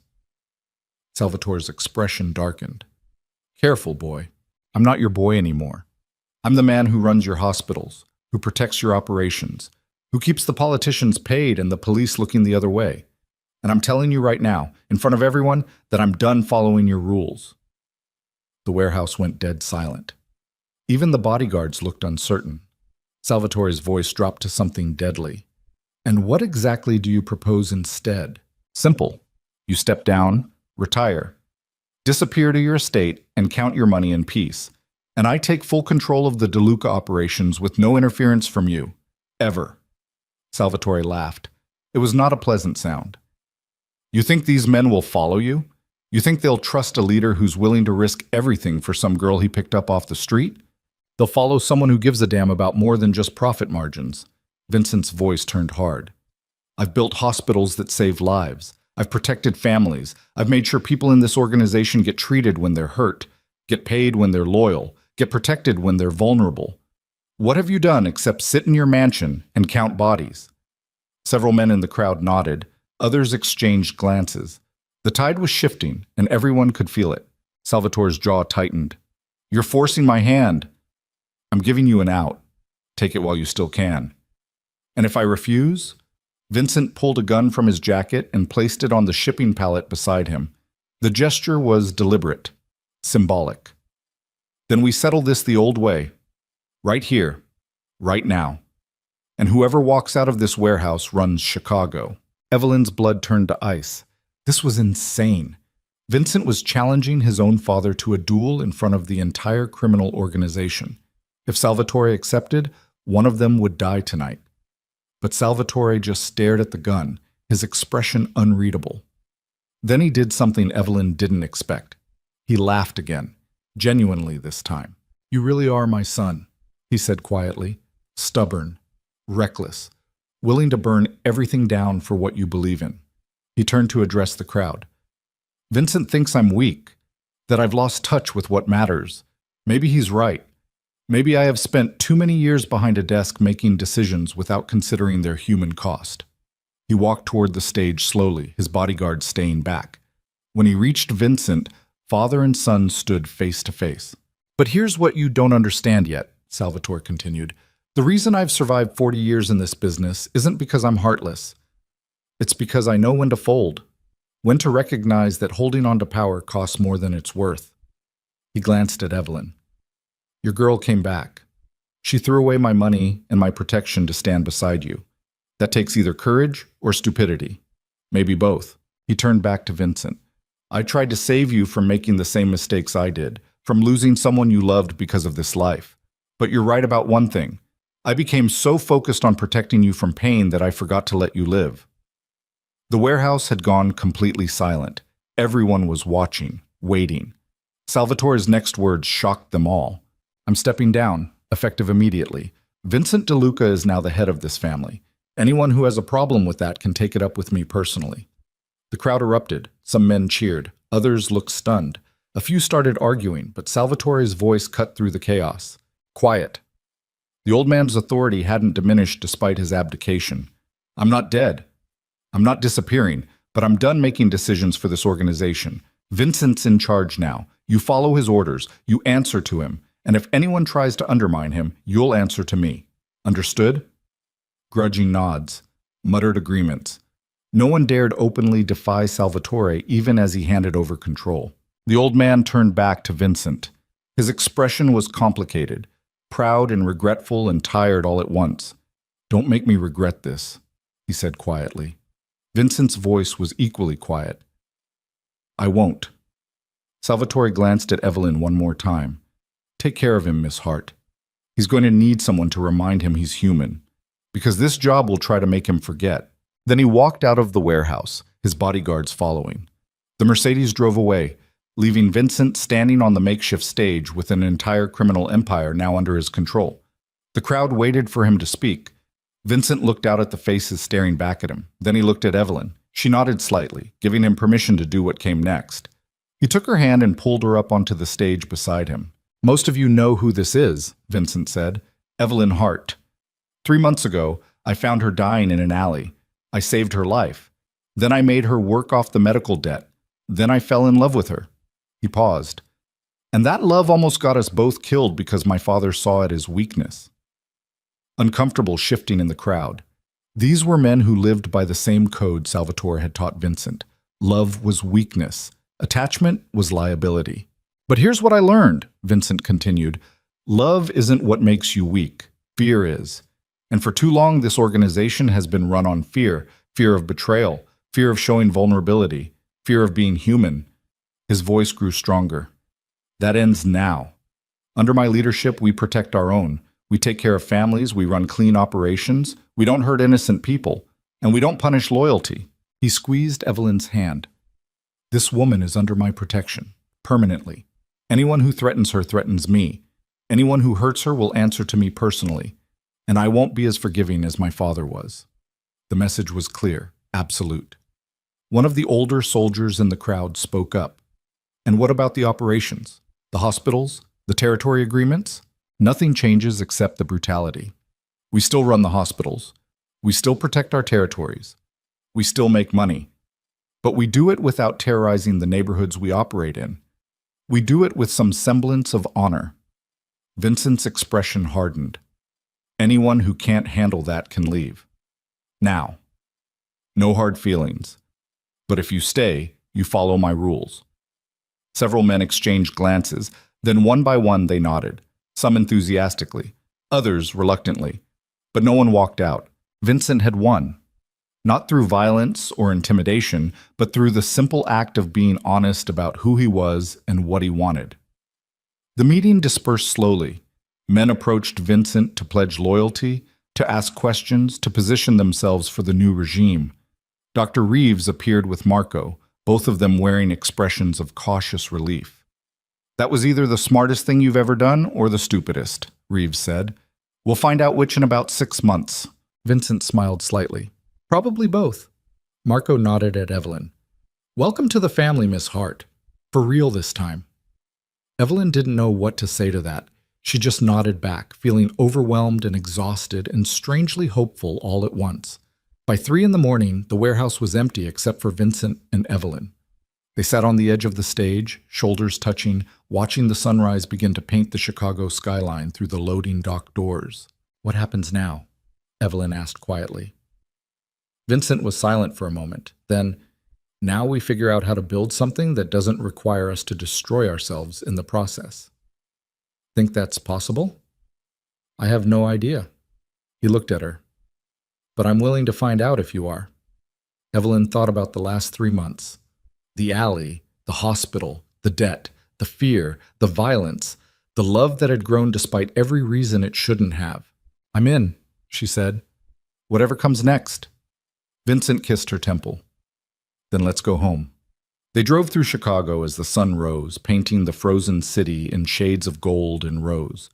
The Escalade moved through empty streets, passing the alley where Vincent had found Evelyn, passing the hospital where she'd worked off her debt, passing all the places that had marked their impossible journey from strangers to something neither of them had expected. Vincent took her to his penthouse downtown, a place Evelyn had never seen. It was elegant and cold and felt nothing like a home, but Vincent led her to the master bedroom and they collapsed on the bed fully clothed, too exhausted to do anything but hold each other. "We should probably talk about logistics," Vincent mumbled against her hair. "Where you'll live, what your role in the organization will be, how we handle security." "Later," Evelyn whispered. "Right now I just want to sleep next to you and pretend the world doesn't exist." "Deal." They slept through most of the day. When Evelyn finally woke, afternoon light was streaming through the floor-to-ceiling windows. Vincent was already awake, sitting on the edge of the bed, staring out at the city. "Can't sleep?" she asked. "Too much to think about." He glanced back at her. "Salvatore called. He's leaving for Italy tomorrow. Says he wants to see where his father came from before he's too old to travel." "How do you feel about that?" Vincent was quiet for a long moment. "Relieved, sad. Grateful he didn't make me kill him to get free." He rubbed his face. "He's not a good man, Evelyn. He's done terrible things. But he's still my father. And some part of me will always love him despite everything." Evelyn sat up and wrapped her arms around Vincent from behind. "You don't have to choose between loving him and being your own person. Those things can coexist, can they?" "They have to. Otherwise, we're all just prisoners of our worst moments." Vincent turned and pulled her into his lap. "When did you get so wise?" "Somewhere between freezing to death and falling in love with a mafia boss." Evelyn smiled slightly. "Trauma builds character." Vincent laughed. Actually laughed. It was the first genuine sound of joy Evelyn had heard from him, and it transformed his entire face. "I love you," he said, "in case I haven't made that abundantly clear. I love you too, even though you're completely insane and have terrible taste in careers." Says the woman who chose to stay. Touché. They spent the rest of the day making plans. Vincent officially cleared Evelyn's debt and offered her a real position overseeing patient services at all the DeLuca medical facilities. She'd have an actual salary, actual benefits, and actual authority to make changes that could help people. "You're sure about this?" Evelyn asked. "Giving me that much responsibility? You've been doing the work anyway. Might as well make it official." Vincent's expression turned serious. "But Evelyn, I need you to understand something. This isn't a normal job. You'll see things that will disturb you. You'll meet people who've done terrible things. You'll have to make decisions that exist in moral gray areas." "I know." "And you're okay with that?" Evelyn thought about the gunshot victim she'd processed. The teenage boy whose report had almost destroyed everything. All the patients who came through those floors desperate and broken and invisible to the rest of the world. "I'm okay with trying to help people in a system that's abandoned them," she said carefully. "Even if the methods aren't perfect. Even if it means working in gray areas. Because someone has to care. And if that someone is us, then that's what it is." Vincent kissed her. "You're going to change everything, you know that?" "Good. Everything could use some changing." 6 months later, Evelyn stood in the newly renovated lobby of Mercy General's 5th floor. The space had been completely transformed. New paint, new furniture, new equipment that actually worked, and most importantly, new protocols that treated patients with dignity regardless of their ability to pay. She'd fought for every change, argued with administrators who didn't want to upset the status quo. convinced Vincent to invest more money into patient care instead of just operational costs, hired staff who actually cared about helping people instead of just collecting paychecks. It had been exhausting and frustrating and the most meaningful work Evelyn had ever done. Angela walked up beside her, holding 2 cups of coffee. "You've been staring at that wall for 10 minutes. What are you thinking about?" Evelyn accepted the coffee. "How different everything looks now. Different good or different bad? Different real?" Evelyn smiled slightly. 6 months ago, I was drowning in debt and barely surviving. Now I'm running medical operations for a criminal empire and dating the most dangerous man in Chicago. My life has become completely unrecognizable." Angela snorted. "Dating, that's a polite way to put it." "What would you call it?" "A goddamn miracle." Angela's expression softened. "You know what the staff calls you behind your back? The girl who tamed Vincent DeLuca. Like you're some kind of magician who turned a monster into a man. That's not fair to him. He was always a man. He just forgot for a while. Maybe. But you helped him remember. And in the process, you made this place better, safer, more human." Angela gestured at the bustling lobby. "Look at this. Actually, look. We're treating twice as many patients as we did 6 months ago. Our survival rates are up, complaints are down, and people are actually talking about Mercy General like it's a place that gives a damn." Evelyn felt tears prick her eyes. "We still have so much work to do." "We always will. That's the job." Angela squeezed her shoulder. "But you should be proud of what you've built here." "I am." Before Evelyn could respond, her phone buzzed. A text from Vincent. "Roof, now. Bring a coat." Evelyn excused herself and took the elevator to the top floor, then climbed the maintenance stairs to the roof access. Chicago spread out below in every direction, the city lights beginning to glow as evening approached. Vincent stood near the edge, hands in his pockets, looking out at the skyline. When he heard her approach, he turned and smiled. "Come here. I want to show you something." Evelyn walked to the edge and followed his gaze. At first she didn't see anything unusual, just Chicago being Chicago. Then Vincent pointed toward the south side. "See that building? The one with the blue lights? Yeah, that's the new clinic. Opens next month. State-of-the-art. Free services for anyone who needs them. No questions asked." Vincent's voice held quiet pride. "We're calling it the Heart Medical Center." Evelyn's breath caught. "You named it after me? After you. After my sister. After everyone who deserved better than what they got." Vincent turned to face her. "I've been thinking a lot about what you said, about using power to protect instead of control, about building something that matters. And I realize that's what I want my legacy to be. Not fear, not violence, but places like this, systems that actually help people." Evelyn's eyes burned with tears. "Vincent, I'm not finished." He pulled a small box from his pocket. "I know this is probably too fast. I know we've only been together 6 months. I know we're both still figuring out how to exist in the same world without destroying each other. But Evelyn, I don't want to wait. I don't want to pretend there's any version of my future that doesn't include you in it." He opened the box. Inside was a ring. Simple. Elegant. Perfect. "Marry me," Vincent said quietly. "Not because it's practical or strategic or makes sense politically. Marry me because I love you, because you make me want to be better, because when I look at you, I see everything I could be instead of everything I've been." Evelyn couldn't breathe, couldn't speak, could only stare at this man who'd saved her life and inadvertently given her a purpose she'd never known she needed. "Yes," she finally whispered.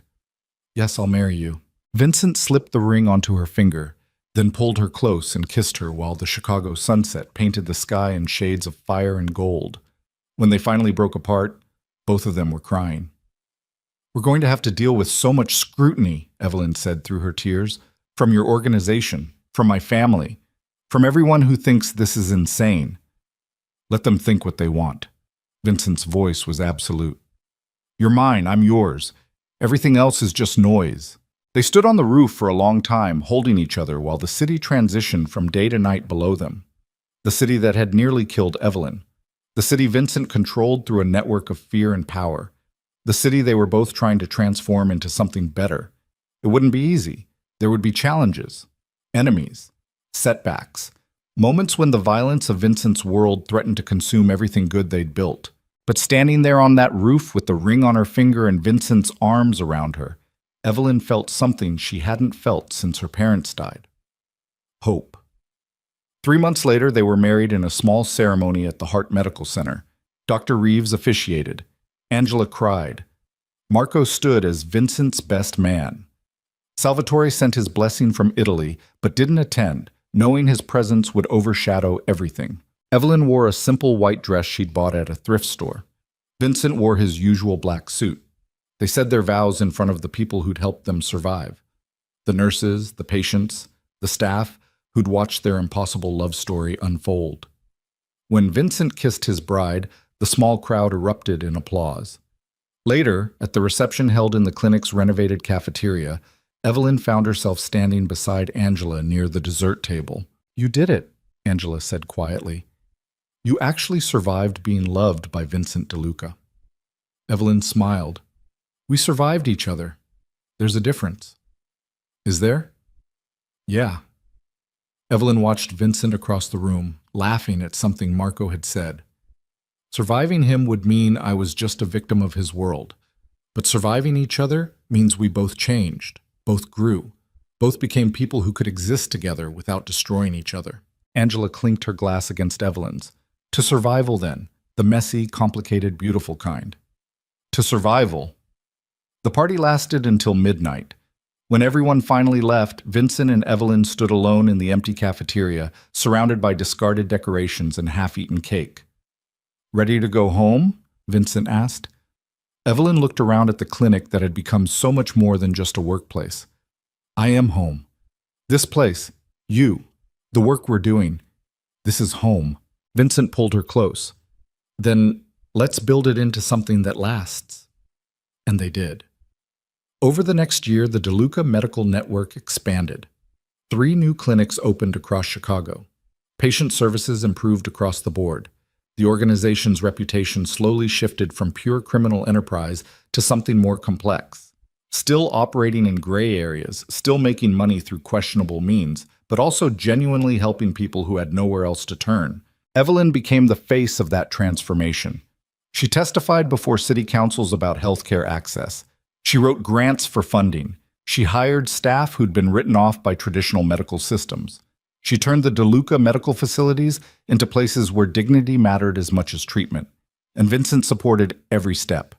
He used his power to protect her work, used his money to fund her initiatives, used his influence to open doors that would have stayed closed otherwise. They fought, of course, about priorities, about risks, about how much of Vincent's criminal operations Evelyn could tolerate versus how much she demanded he change. But they always came back to each other, always remembered that they'd chosen this complicated life together. 2 years after their wedding, Evelyn stood in that same alley where Vincent had found her.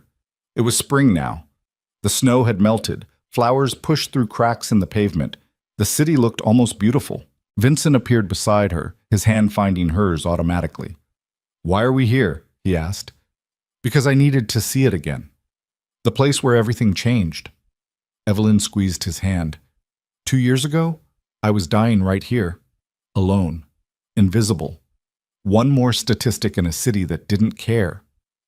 And now I'm alive, seen, married to a man who gave me a reason to keep fighting." She turned to face him. "You saved my life, Vincent, not just by pulling me out of the snow, but by showing me that surviving and living are 2 different things." Vincent's eyes held hers with an intensity that still made her breath catch. "You saved mine too. I just didn't realize I needed saving until you showed up." They stood in that alley for a long time, remembering where they'd started and acknowledging how far they'd come. The frozen night that had brought them together. The violence that had nearly torn them apart. The love that had somehow survived despite every reason it shouldn't have. When they finally left, walking hand in hand back toward the Escalade waiting at the curb, Evelyn looked back one more time. That alley had been her ending, but it had also been her beginning. And sometimes she thought the most beautiful stories started in the darkest places. If you were willing to fight your way toward the light,